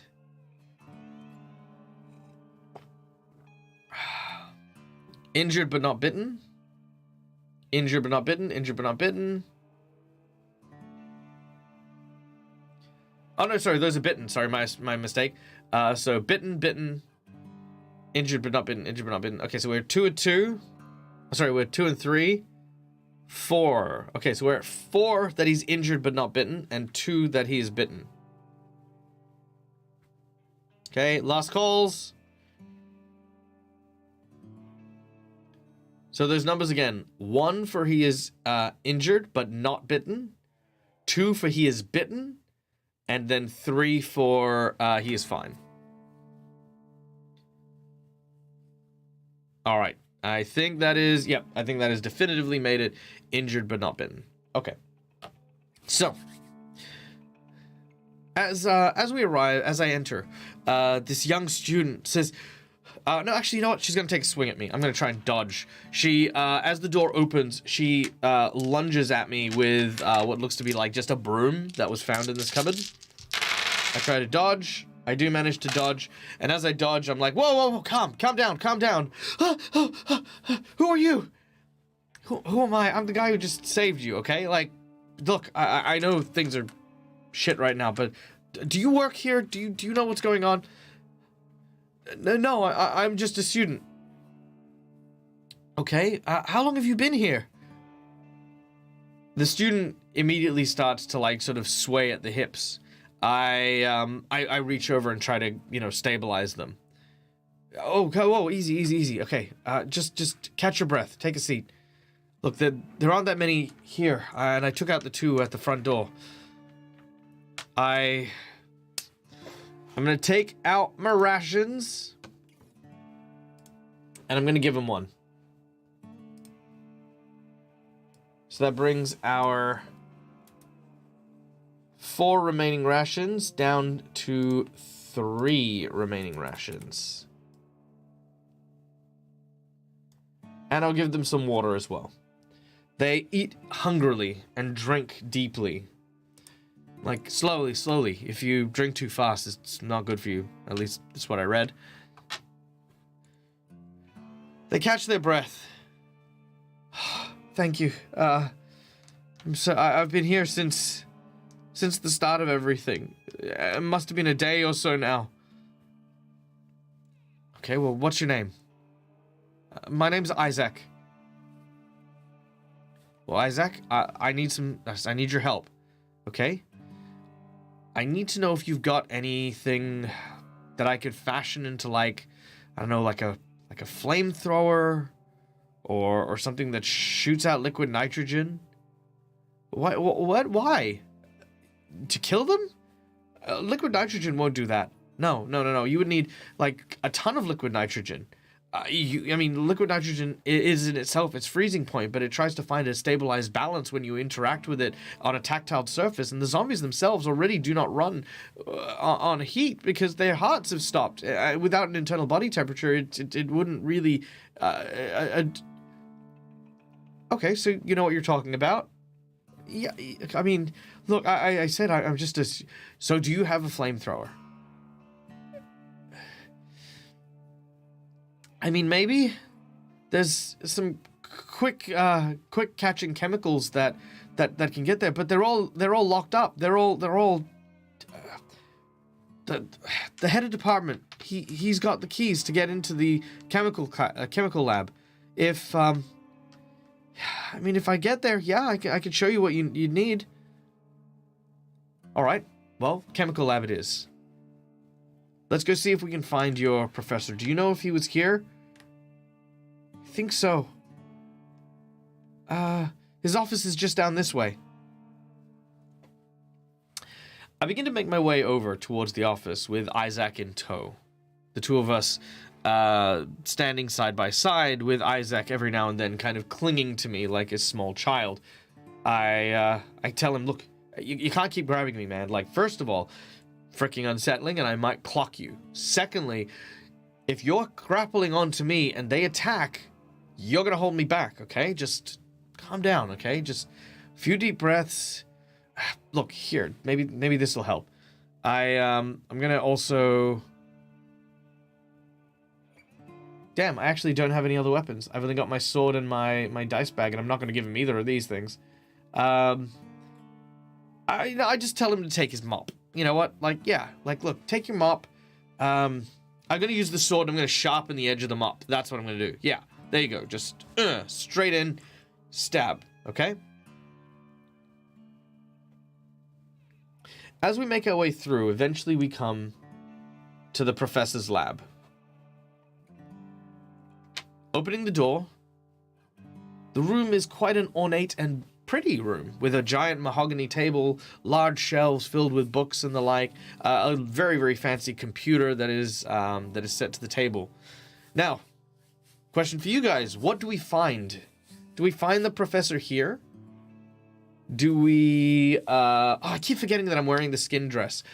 Yes, I'm going to say that I'm not wearing the skin dress unless I say that I'm putting it on. I will put it on for particular reasons, but also take it off because... Again, unless I'm trying to sneak past, like, a large group of walkers, I don't think I'd be wearing it all the time. It is gross. It is smelly. It is human leathered skin, so I'm not overly keen. So, question remains. What do we find? Is the professor there? Is he not there? Is he dead? Is he alive? Is he a zombie? Do we find, I don't know, what do we find? What do we find in here?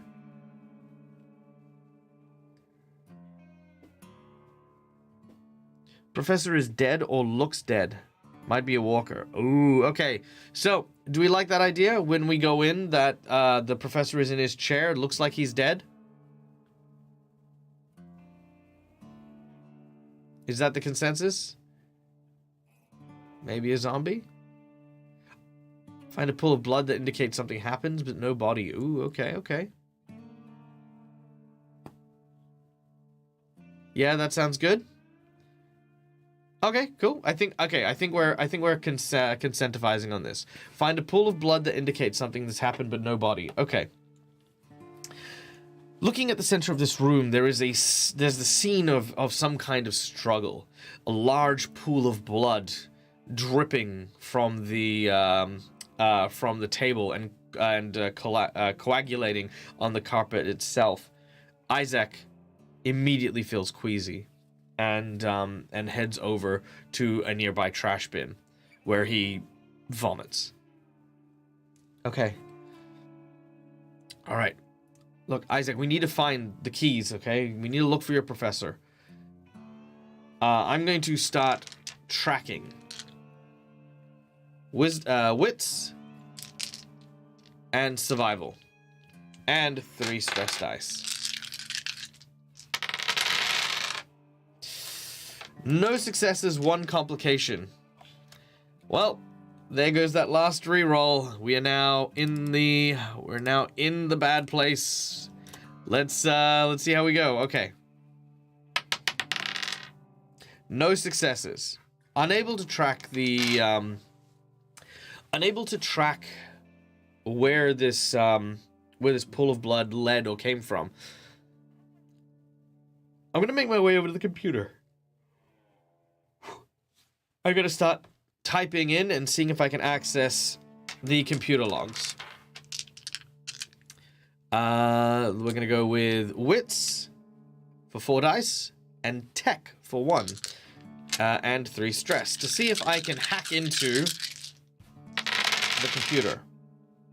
2 successes. Thankfully, I look underneath the keyboard, and sure enough, written underneath the keyboard is the password for the professor's account. Flipping it upwards, I then type in the password and have access. Great. Okay. I have access to his accounts. I search up administration. Okay. All right. It looks like he has a ton of stuff that we're going to be able to use, but I don't understand chemistry. Can you have a look at this? Isaac comes over, queasy with the bucket.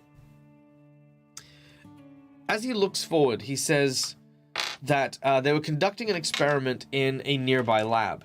It has it says here, it's listed that there are a few samples and things that are there, which could be used if we can't get the key. So, new question. Do we go to the lab where the experiment's being held, potentially risk being attacked by zombies, and potentially get what we need? Or do we go looking for the professor and try to find out what happened to him? 1 for professor, 2 for go to the experimental lab. And Tony the Tigger coming in with a massive $30. Thank you so much for the rerolls, you glorious human. I super appreciate you. Lab, professor, lab. Okay. So it looks like the lab is where we're going. All right. Sorry. 1 for going to seek the professor, 2 for going to the lab. But it looks like 2 is where we're leaning towards. 2. Okay, cool. All right.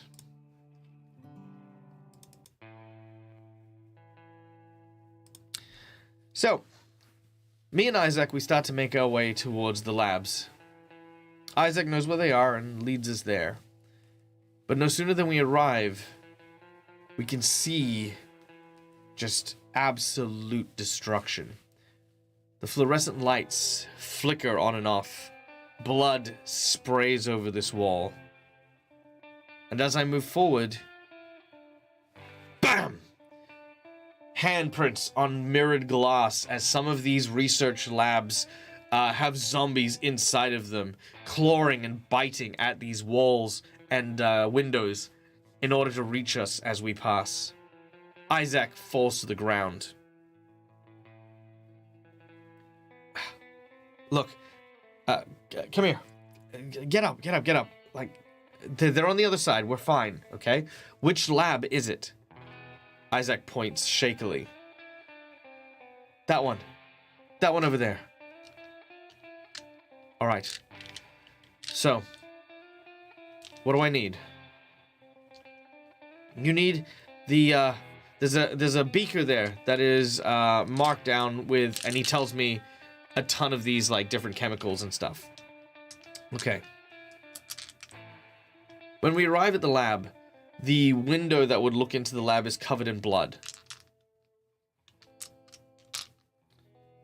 All right, Isaac, you stay out here. I'm going to draw my sword, and I'm going to head in. As I do so, inside, I see the corpse. The torn, bloody, and ripped corpse of Anna. The woman who I had tried to save from the library. No sign of Chief, but she has been ripped to pieces.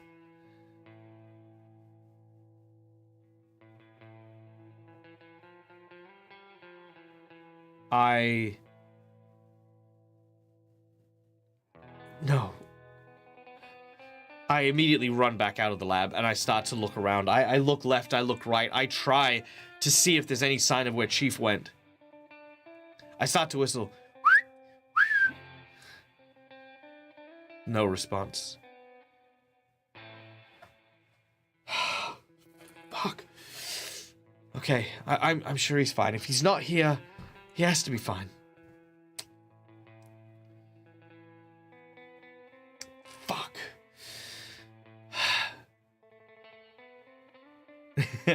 I find his collar, there's no blood on it. He wasn't wearing a collar, but that is terrifying. I make my way back in. All right. Scout. 4 for wits, 2 for scout.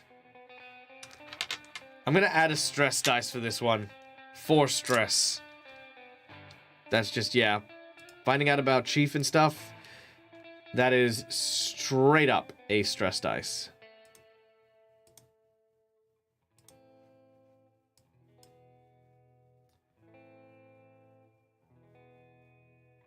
What did Anna have in her inventory? Let's find out. Anna had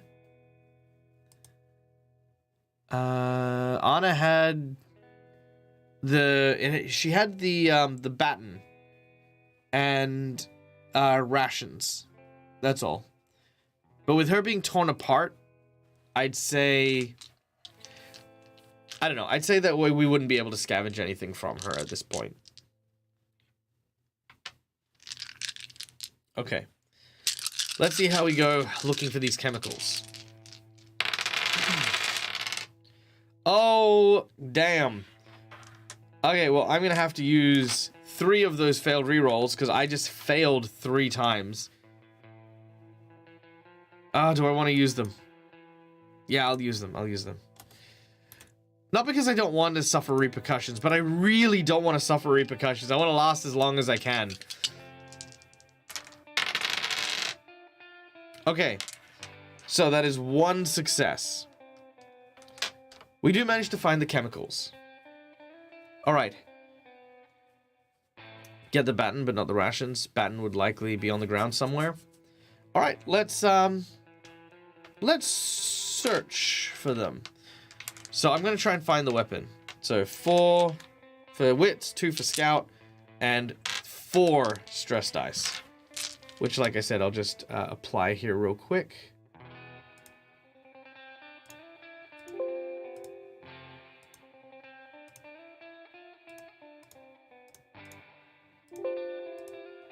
Alright, there we go. And that is now applied. Oop. Damn it, dropped my dice again. I'm gonna stop dropping my dice. I'll just re-roll that one. Okay.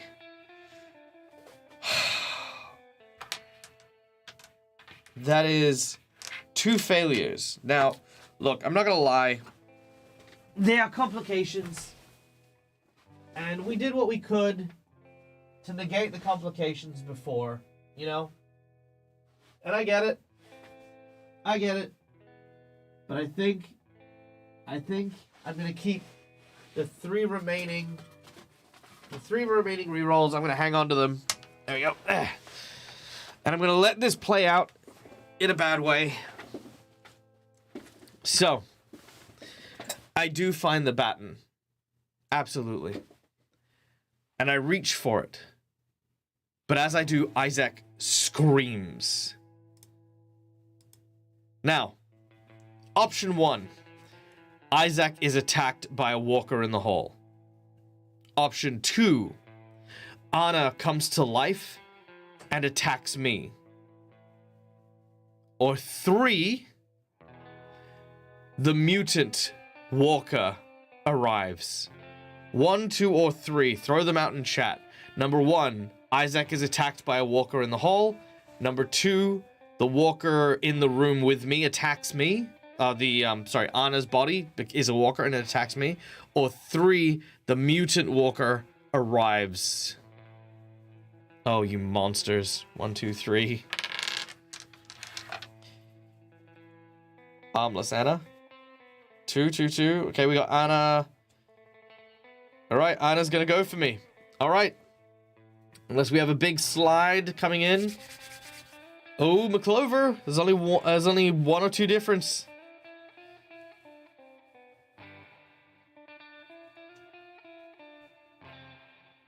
Alright, final call. As I change and line up the music.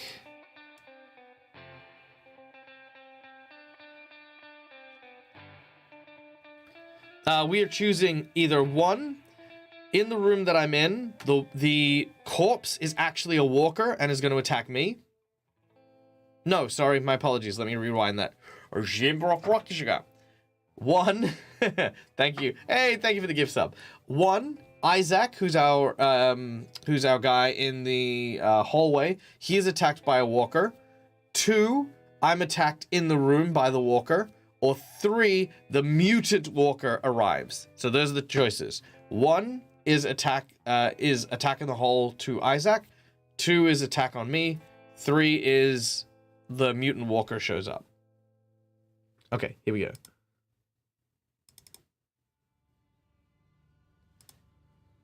All right, so what do we go with? Hey, Phoenix and Silver Fox, welcome in, guys.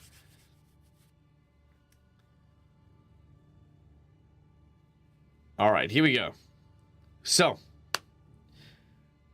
as I reach down to try and get the baton, all of a sudden, Anna's body lurches at me. Snarling with teeth born, she bites, attempting to get at me. Now, there is a method for being attacked by a walker in this game. Here we go. Okay.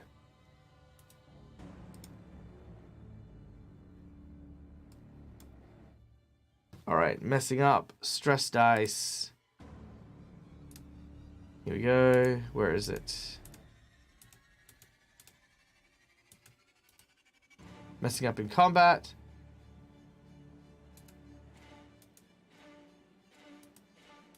Okay, here we go. I need our audience to roll a d6, please.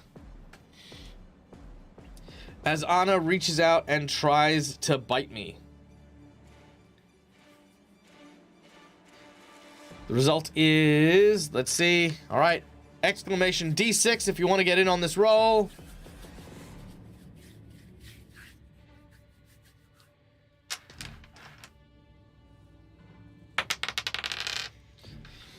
All right, that is 5, which brings us to 1, 2, 3, 4, 5. McClover with a 4.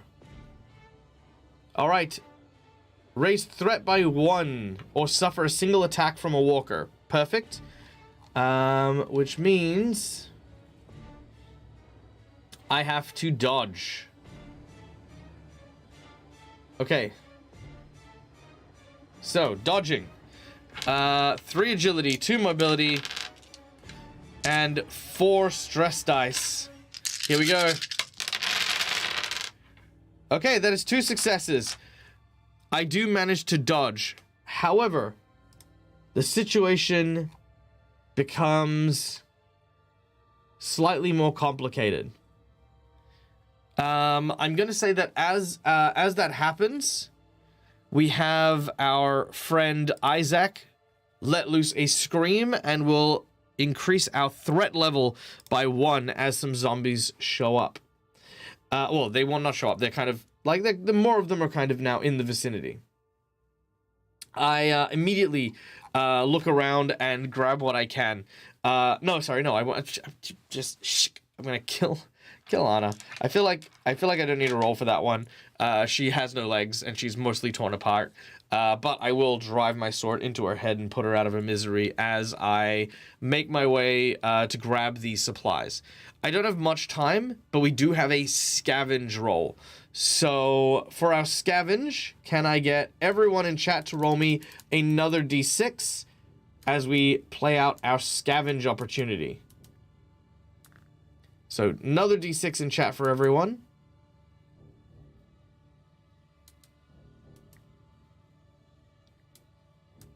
Let's see, where's my scavenge list? Beautiful, there we go.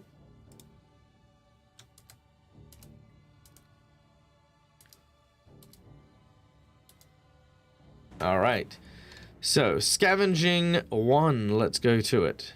We have 5, 3, and 4. So that is, we find a hand grenade. Holy shit. Okay, yeah, we find a hand grenade. I need to write that down real quick.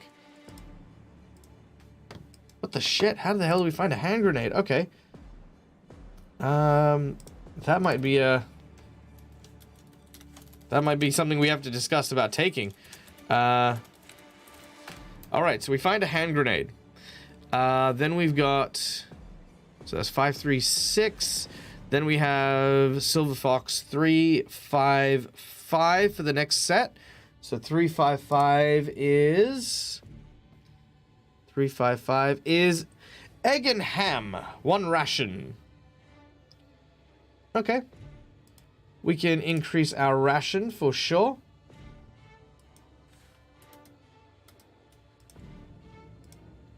All right, bear with me. I'm just writing these down as we go.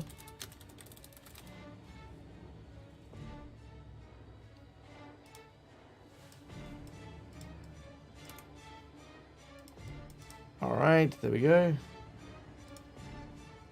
So stressful. Okay, hold on. Let me change the music again. Stop it. There we go. All right. So, we got another extra ration here.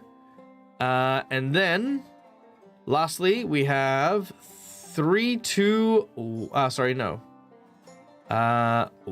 2, 1, and 3. All right. 2, 1, 3, which is... another ration, ham grilled sandwich. So we found some. So in addition to the canister that we were looking for, or the chemicals we were looking for, we did find a couple of rations and a hand grenade. But now here's the big question: what do we give up for our hand grenade? Because we can't carry it with everything we have.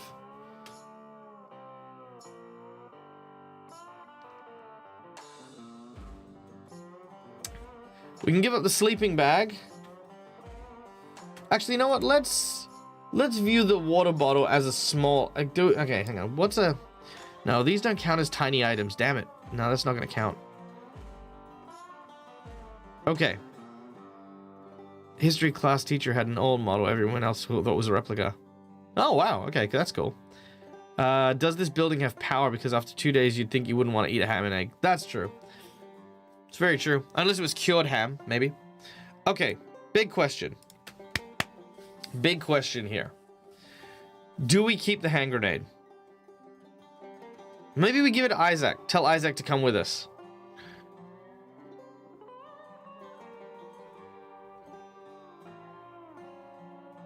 Maybe...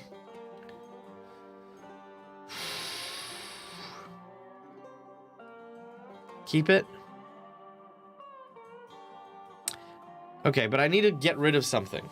Unless we want to... Okay, hold on. Let's have a rules talk. Because obviously I've only got so much gear slot here. Right? Now, traditionally, I can only carry as much gear equal to my strength plus something. Hold on, let me find out here. So that's how much gear I can carry.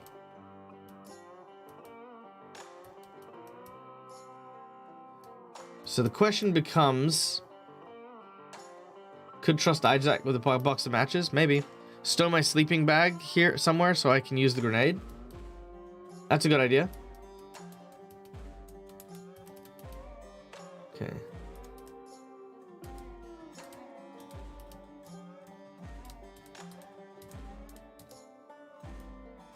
Okay. let's see. Gear. Let's just find out.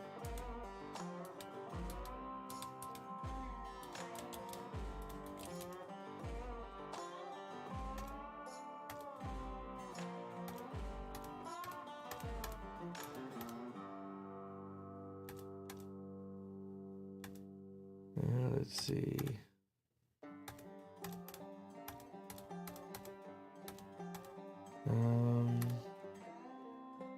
All right, we can build gear. Yada, yada, yada.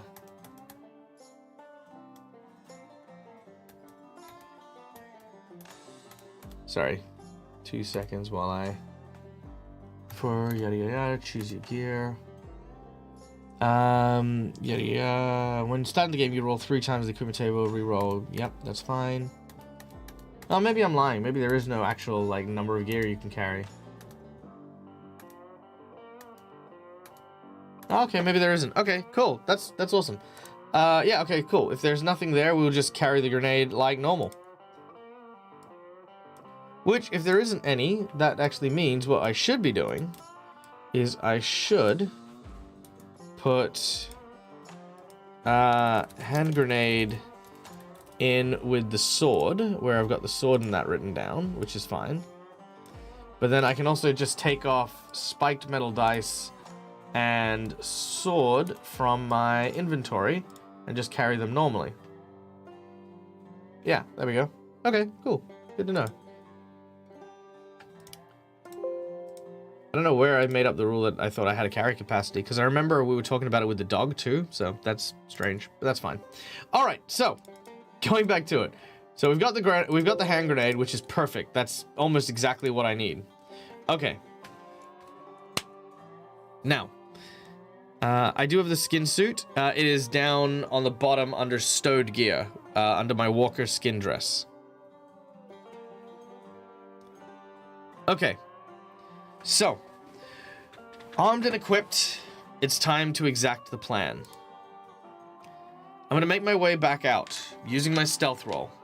I'm going to tell Isaac that he can come with me if he wants to. Actually, no. Isaac, there's a student village. You go there, and you'll be safe. But you'll need to get there on your own, because I've got some business to attend to here, and if you don't want to fight walkers, then you don't want to be traveling with me. I think Isaac will get the hint, because I don't imagine Isaac wants to, I don't think Isaac wants to, battle the undead here. So Isaac will turn and leave. I make my way out to the field. It is, let's see, 2 a.m., 3 a.m., 4 a.m., 5 a.m. Let's say it's 5 a.m. It is coming up to dawn. Now's the time to hunt. I'm going to place the grenade just on my person, and the chemicals that Isaac's given me, I'm going to attempt to, I guess, combine into, well, basically I'm going to empty out my metal water bottle, and I'm going to fill it with the flammable liquid. And I'm going to, oh, you know what? Fuck it. I'll, no, I won't do that. I will find another container and put my bottle of lighter fluid, fill that with the flammable liquid, and you know what? The grenade kind of solved all my problems. I don't need chemicals if I've got a grenade, so I think I'm fine. You're getting into the theme of pointing people to the haven with no comms. God damn it, you're right. I'm gonna give Isaac the comm, you know, because I haven't left yet. So yes, I'm gonna give Isaac a walkie. No, you know what? No. Walkie-talkies are for our NPCs, not for random people. I don't want to be contacted by everyone, just the people who we work together with. So Anna definitely should have gotten one, but definitely not Isaac. Isaac, look, Isaac might die, and if he dies, all I do is lose a walkie-talkie. Okay. So, grenade. With the grenade, I don't need any of the chemicals. But you know what? I will take them anyway, because why not? Alright. Now, who's ready to see this plan come to fruition?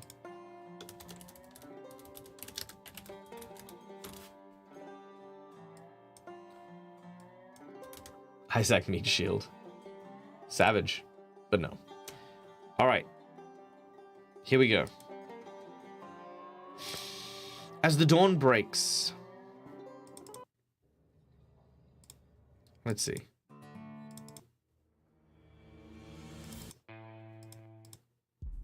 Oh yeah, no, definitely this one. Alright. As the dawn breaks over the horizon, tired and weary, it has been a long night. Arms sore, nails encrusted with dirt from digging all night. Grenade in my pocket. I've taken off my bag and put it in the shed for the garden. No, this is day 2. Oh yeah, no, this is the start of day 3. So partway through the day, I'll have survived 3 days. Take a few deep breaths.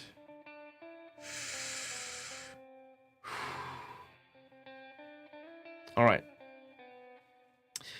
The last thing I do is I look for some border tape, right?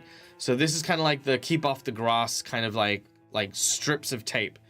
Is there any of that in the shed for the gardener? Any of these large strips of tape? Yes or no? What do you guys think? Yes, yes, yes, yes. Yep. Okay.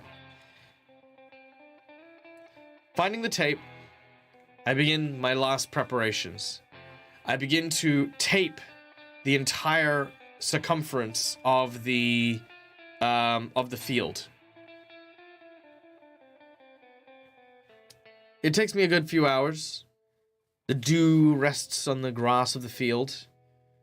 The tape is designed to cut across the chest, across the stomach, and across the legs. And it's multi-layered. There's about 12 layers between each picket post, which is firmly stuck into the ground. All right. I pull out the keys to the lawnmower. A small, kind of almost buggy-sized Jeep. And I turn on the engine.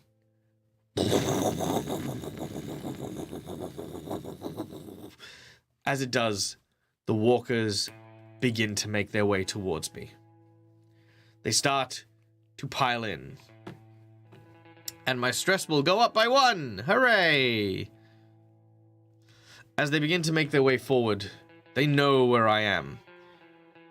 Now, here's the big question. Do I manage to lure the big zombie in our direction? Do I lure the mutant zombie? Yes or no?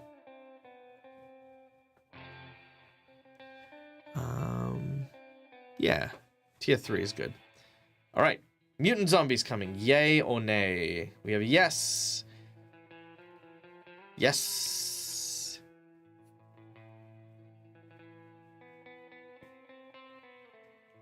Alright. Yes. Feels like a do or die flip. Ooh, could be a do or die flip. I think if the group, I mean, because keeping in mind you guys are the GM. If the consensus is yes, then we'll have the yes. But there is something we could use the do or die for.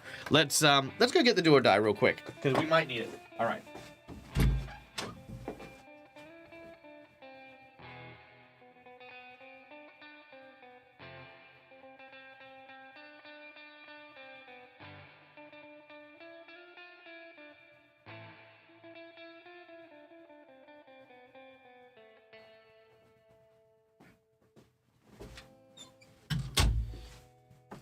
Okay.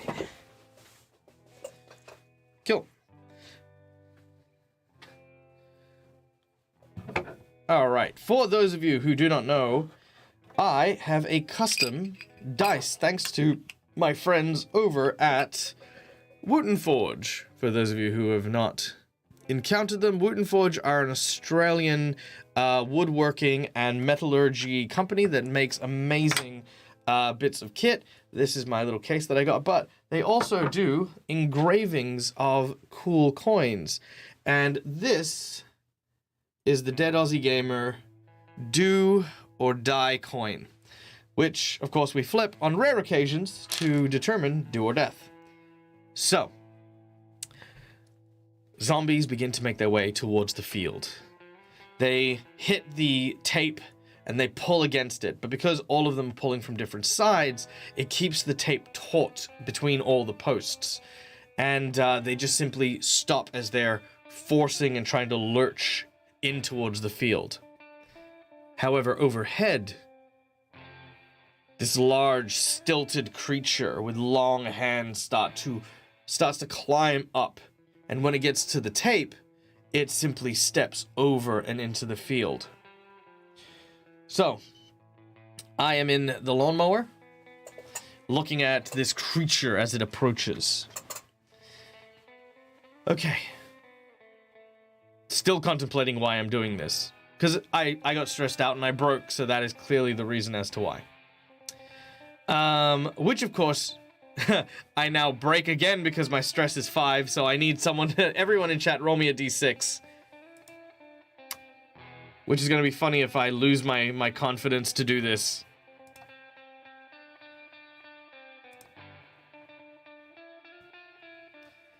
Okay, let's see. All the stressful things.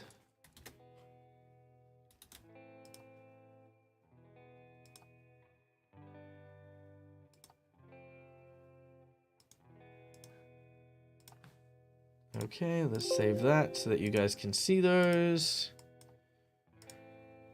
All right, stress is up. Here we go. All right. And let's see, we will roll a...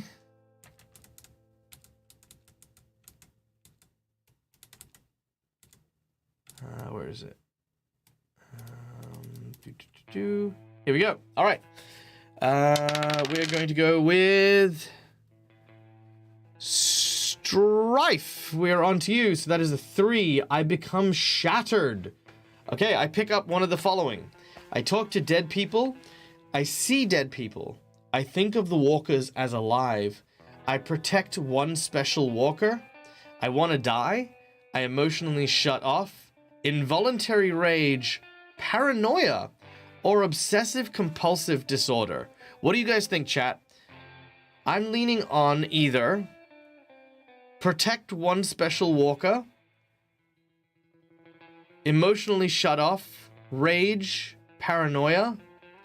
Isaac was dead the whole time. Oh, I love that. Talk to dead people. That's a good one. I like that idea. That's a good one. I do dig that. Okay, so those are the suggestions. Talk to dead people, protect a dead person, or rage. Those are my 3. So 1, 2, 3. Talk to dead people, involuntary rage, or protect a walker. Talk to dead, protect a walker. Sorry. I gotta do this right. I'm gonna write this down. 1, protect walker. 2, talk to dead. Okay. 3. I know I keep changing it every single time. I know. Okay, there. Those are the numbers. I did it there. It's just because my head's rattled around. Okay, protect a walker. Talk to the dead. Talk to the dead. Okay, good. Any other suggestions? Throw them out. All right, talk to the dead. Okay, rage. Protect. Okay, so we got 2 for protect. We got 2 on all 3. So really any one person could decide what it is right now.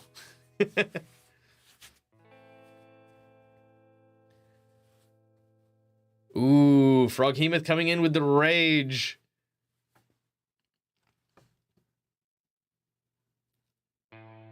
All right, DAG rage, I think.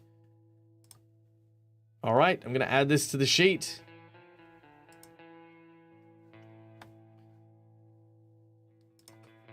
Involuntary rage. Oh, hang on, we got another second one in. So that was 2. 2 was the talk to the dead. All right, so we're back in. So it's between rage and talk to the dead. So let's do a coin flip here, just a regular coin flip. because I don't want to spend too much time collecting people's different outcomes. So odds, we're going to go with rage. Evens, we're going to go with talk to the dead. That is a 5. So we're going to go with rage.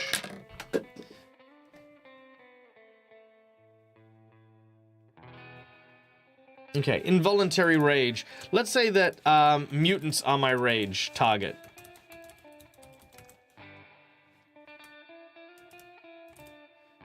Involuntary rage at mutants. There we go. I like that one. All right. Rage against the dead. That is DAG's new tag. All right, so here we go. So, the creature lunges and lurches over. Now, for my plan. As he lands in the field, my goal is to have him come towards me. But as he does, hopefully, his hand goes into one of these little potholes that I've made, and his momentum keeps going, and it snaps his wrists. And then as he's moving, snaps his legs. As he hits these areas, and that forward momentum breaks his limbs. Now, here's the question. 1, for success, the limbs break. 2, for failure. For whatever reason, he doesn't end up falling in the holes. The holes aren't deep enough. Whatever the reason, he does not. Or even if he jumps over them.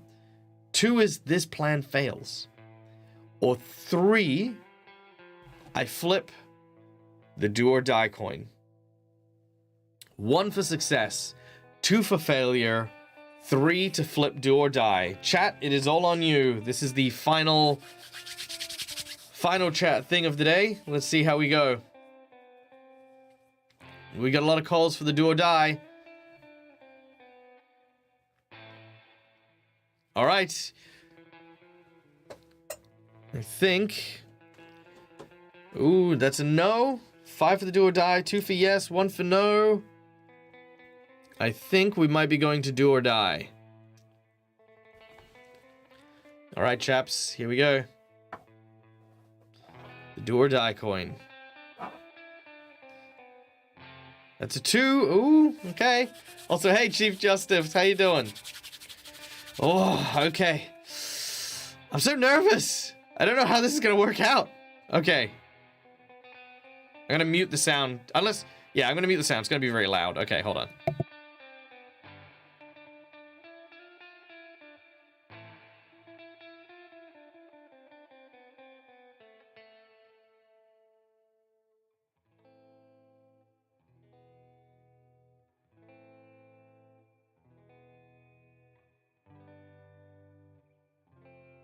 Well, that is unfortunate, to say the least.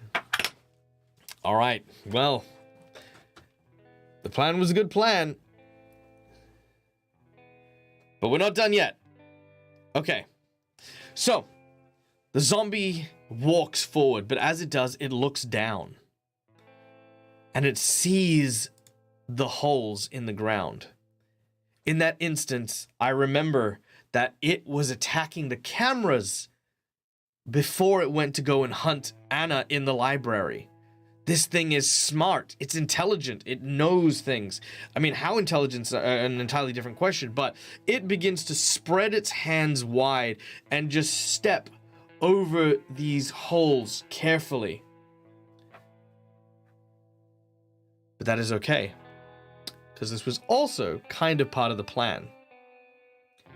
Now, straight up, as he starts to make his way forward, I put the lawnmower into forward gear, and I start charging towards him. Now, keeping in mind, there are still potholes. Let's see if the tractor destroys the potholes and gets stuck, or if it manages to get across them. So, another do or die. Here we go. This one's just gonna go straight do or die.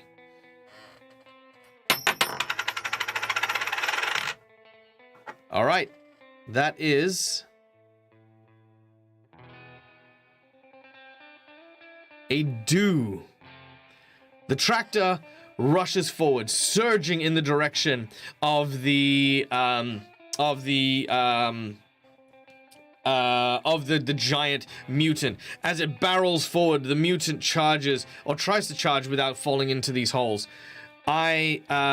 I roll out of the lawnmower as they collide. So I need to make a mobility check. And you know what? Just while I've got the camera down here, we may as well get to see. This is how I've been rolling, by the way. And I have been rolling honestly every single time because it's not fun if you don't. So for mobility, I've got 3 agility dice, 2 mobility. Yeah, agility, mobility, and then a whopping freaking 5 goddamn stress dice. Okay, let's see how I roll.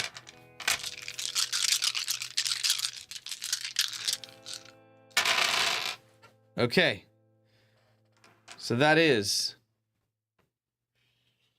1, 2 successes, and 1 stress failure. So, with the 1 stress failure, I'm going to use my reroll for that one, because we've been saving these rerolls for these. All right.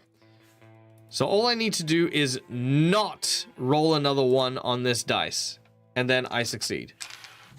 Okay, here we go. Oh, hang on. Let me roll that in camera so you guys can see.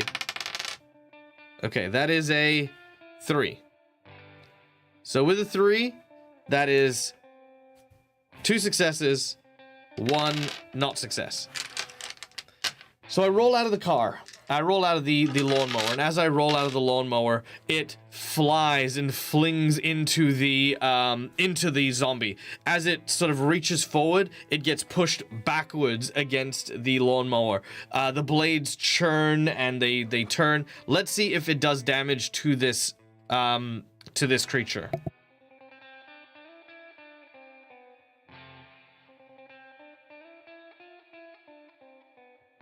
It does not do damage to the mutant.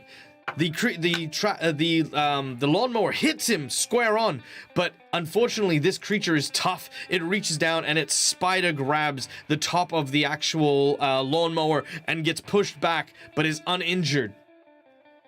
I reach out and I pull out my hand grenade. As I unplug the pin, I will hurl it. Now, unfortunately, ranged combat is not my specialty. So, 3 dice. No ranged combat dice. Unplug the pin? I mean, look, I don't know how you call it. I pull the pin. I take it out. I remove it. However you want to say it. All right. Okay, so 3 dice for my agility. No dice for my ranged. I'm going to give myself an extra dice for the fact that he is distracted by the lawnmower having hit him, right? And then, again, once more, a whopping 5 freaking stress dice. All right, let's see how we go. Lob it like a red lobster. Well, yeah, there you go. Thank you, Creative Garden. Extra dice for being badass. If this is cool, I definitely want to get, like, some sunglasses to be badass. Okay, here we go. Oh, God damn it. Okay. So, I need 2 successes in order to make this work. I have 1 success and, count them, 2 failed stress rolls. I have 2 remaining rerolls, and I'm absolutely using them here. Okay. I have to kill this thing. And that is... Okay, I'm going to reroll that one because you couldn't see that one. Okay. That is another success and a non-roll, which means with 2 successes, the grenade explodes with a massive shockwave. This explosion, sorry, come here, there we go. This explosion rockets out from the vehicle, and the blades in the actual lawnmower itself just start to cut into the flesh of this mutant walker. It is ripped to pieces by the explosion. It, of course, makes a ton of noise. And as it does so, there's just this smoldering pit of fire as the lawnmower continues to push forward, grinding over the remnants of this zombie up until the point where it eventually also collapses because the engine has been exploded. With a deep breath, I realize that it is over. At the very least, I've taken out the walker that would likely have killed, if not me, then perhaps everyone at the Haven. The last thing I'm going to do before I leave, now walkers reaching the edge of the soccer field, just like, you know, hissing and howling and making their way, trying to climb over the tape that we had set up. I'm going to see if there's any fuel in the gardener's shed that is behind me. So, chat, it's up to you. Yes or no? Is there any fuel? Is there any petrol? Yeah, it's just the little ones outside of there. Is there fuel inside? There's one for yes. There's another yes.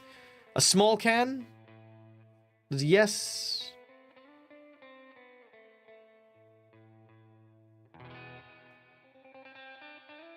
Yes. That's a one.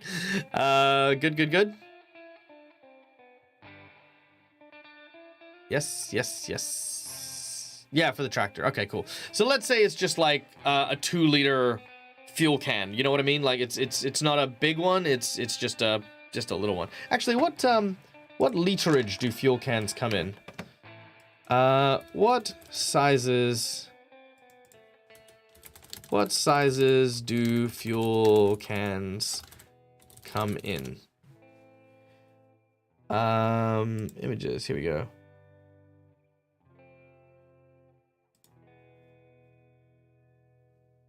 Okay. Oh, here we go. This is the one that we normally have in Australia. I even recognize it. It is a 5 liter. Okay, cool. 5 liters. There we go. Yep. Thank you, Strife. There we go. Jerry cans can range, but one, yeah, there is. So normally there's a 5 liter, 10 liter, and 20 liter. We very commonly have the 5 liter one. I see the 5 liter one like all the time. So yeah, so a 5 liter can, that's what we've ended up with. So let's add that to the sheet real quick. As the Dead Aussie Gamer takes hold of the can. 5 liter.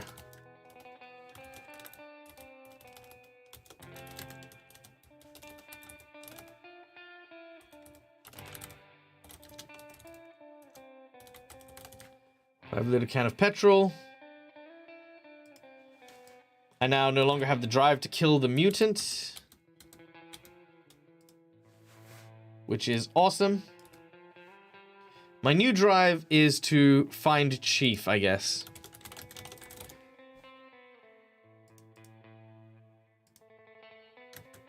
And my partner, I guess. You know, and my and Sue's, I suppose. 5.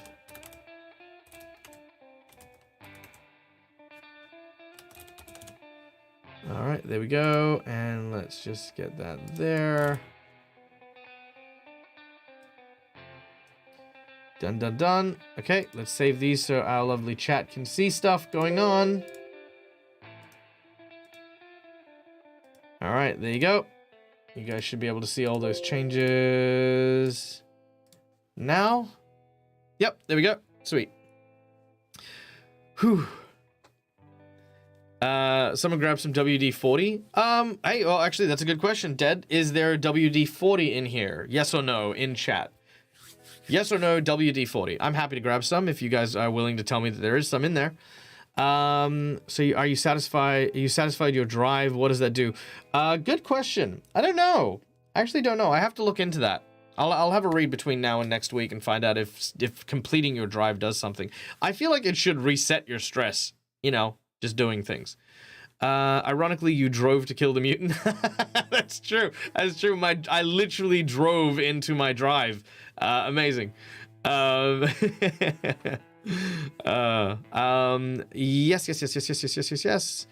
Okay, we have a majority of yes, so I will pick up a can of WD-40.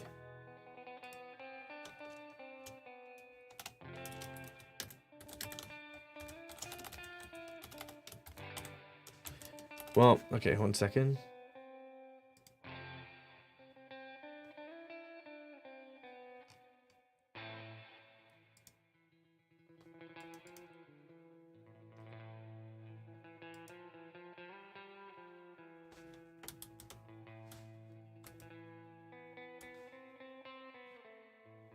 Okay, apologies, I just need to... because numbers don't work on this font in particular. I need to find a good one that actually has numbers. So very, very much apologies while I very quickly adjust that. There we go. And then go back here.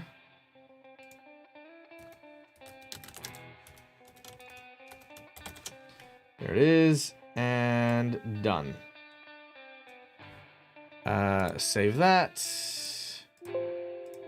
And then save that so you guys can see.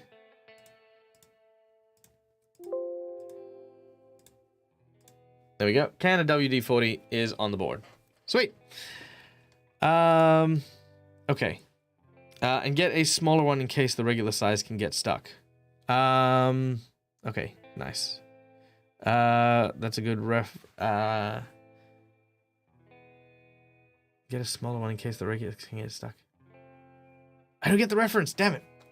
Sad. I like references. Okay, so moving away from the field with the smoldering corpse of the mutant zombie, DAG begins to make his way back to the haven. Slowly but surely, tired and weary. He eventually finds the overpass and makes his way there. Now, audience members, you will now decide the fate of the people who were sent here. As to whether or not they lived or died is now in your hands. So, first on that list is Powers, our gym bro personal trainer.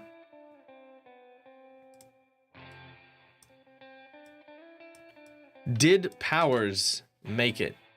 Thank you so much for the gifted sub, you excellent and bloody beautiful being you.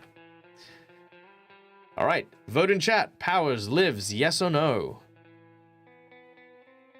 Or we can let a coin flip. Again, like that's always an option. Lived, yes, lived. All right, seeing a lot of lived.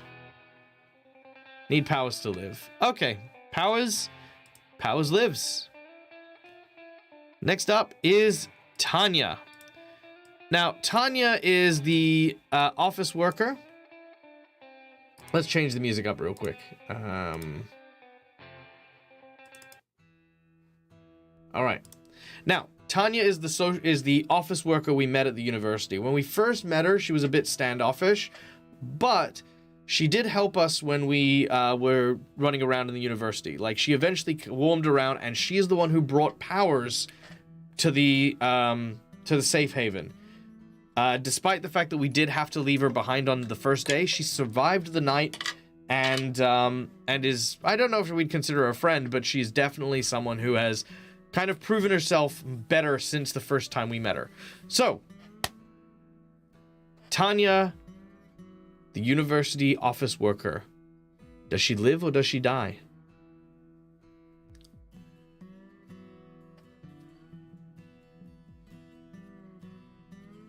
Lives. Okay. Yeah, she was traveling with Powers, increases the odds of living, of course. All right.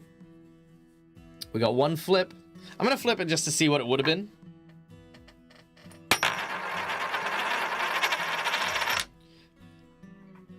The flip was a do. So she lives. It is definitely a thing. Chat's being too nice to me. That's definitely the vibe. All right. Next up is is Chief. Now, I don't have a dog picture, but I should actually make a Hero Forge dog for Chief. You know what? I will do that, like, tonight. That is my goal. So, Chief. Does Chief live? Do I arrive at the village or at the town where Chief is? Chief lives, yes or no?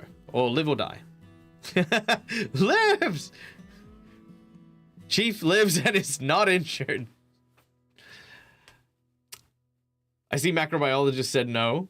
I've got no, by the way, there's no judgments on this. This is all fictitious. There is no real dog, and I want to point that out. We are emotionally invested, but, you know, it's just one of those things. I just don't want us to get in behind chat and, like, sort of, you know, it's all about creating that drama and creating that story. In fact, he's even better. All right, lives. Chief is fine. Snacking on a zombie arm. All right, I'm going to flip just to see what it was, just so I can let you know. Ooh. The dice, the flip did not favor Chief in that one. But I think the lives in chat definitely have it. So yes, Chief will live and uninjured. Flip for good boy. He is a good boy. Okay, so Chief will indeed live. Now,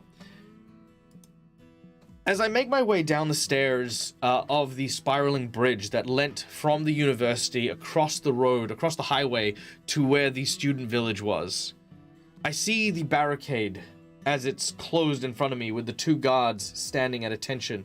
They see me coming and recognize me from before. They signal to open the gate as there are no walkers nearby. Most of the walkers having been cleared out by myself, Powers, and the others earlier on, and any remaining now having made their way towards the library. Oh yeah, sorry, I did forget about Isaac.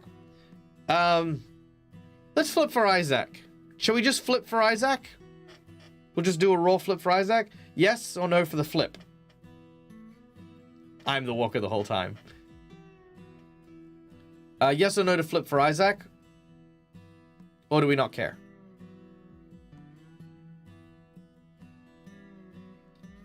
Yeah, flip for Isaac.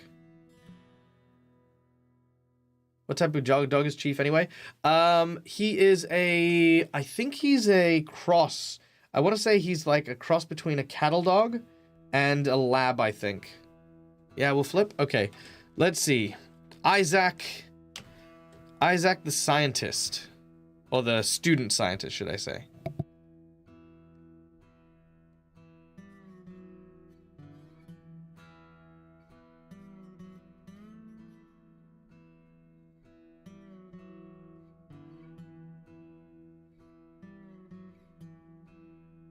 Unfortunately, Isaac did not make it, but I'm going to flip this again, because here's the thing. While this means Isaac didn't get to the facility, or didn't get to the haven, I want to flip it again just to see if he did actually die. So there we go. This is it.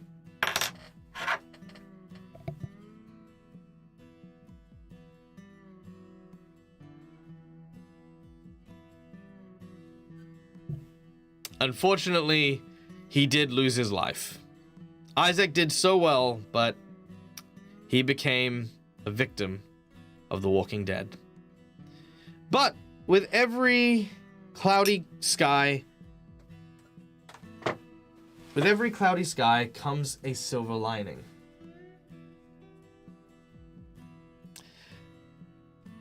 Though we never really know what happens to Isaac, we never really learn Isaac's fate or what happened. We begin to make our way towards the front entrance, tired, stressed, and beaten. I hear the sounds of the barking coming from Chief as he runs out of the gate to greet me. I collapse to my knees. And as I do, I open my arms and have Chief jump into them as I just hold him tight. I smell like death. I smell like dirt. My fingers are torn and cut from having dug all night. I am so tired. I've been up all night. And as this happens, Powers and Tanya are there. They rush out to try and help me up. As they As they do so, there is another person with them. Someone who I was not expecting to see. As they come by, the person following them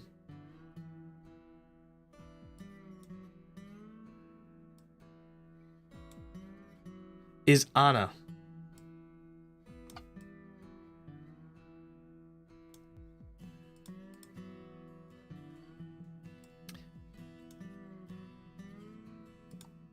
It is indeed Anna who has walked out. I look in confusion and awe, confused as to what exactly I'm looking at. And for those of you who do not remember, yes, indeed, that was definitely one of the rewards from earlier on. If people would remember, very, very early on at the start of the session, we got a $15 donation from Schoolie for a walker that was the twin sister of Anna in the episode for today. And lo and behold, that is what we did. Because let it not be said that DAG does not reward and make really cool moments out of every single one of the rewards that we offer here. So yes, indeed, thank you, of course, to our wonderful donator for that amazing plot twist. Yeah, done before most arrived in, to be fair. Yeah, no, that's true. The donation was like one of the first donations we got for the day. But that is a discussion that I need to have with Anna next week when we return for DAG versus The Walking Dead. This has been incredible. This has been so much fun. Yeah, no, the good news, bad news thing is going to be a whole thing. Oh my God. So yeah, it's been amazing, but thank you for joining us for the episode of DAG versus The Walking Dead. This has been an extra long episode. I think this is going to kind of like be the unofficial end of the first chapter, as we now head into day 3. And I am going to need some long rest. We've got some resources, so hopefully they'll let us stay enough to like cure my stress. But we'll have to find out, because you guys, the whole thing about DAG versus The Walking Dead, it isn't me sitting in a room running this game for myself. This is me playing a game with you guys. You chat are what make this game so much fun and so amazing. It has been an absolute blast getting to hang out with you guys and getting to little farewell songs. Yeah. You guys are the ones who make this game so much fun and enjoyable, because you guys determine what happens. I don't know how this is going to go down. I don't know if I'll survive today. When those giant freaking that large mutant zombie came at me, I thought I was dead. I was like, I'm gonna die here. I don't have the means to fight this thing, because and my stress levels were already through the roof. It was amazing. So thank you everyone for being a part of it. Whether or not you lurked, whether or not you came and actively participated, whether or not you donated, all of it is greatly appreciated and comes from big heart-filled feelings. This is a little too sad. Let's get back to Walking Dead stuff.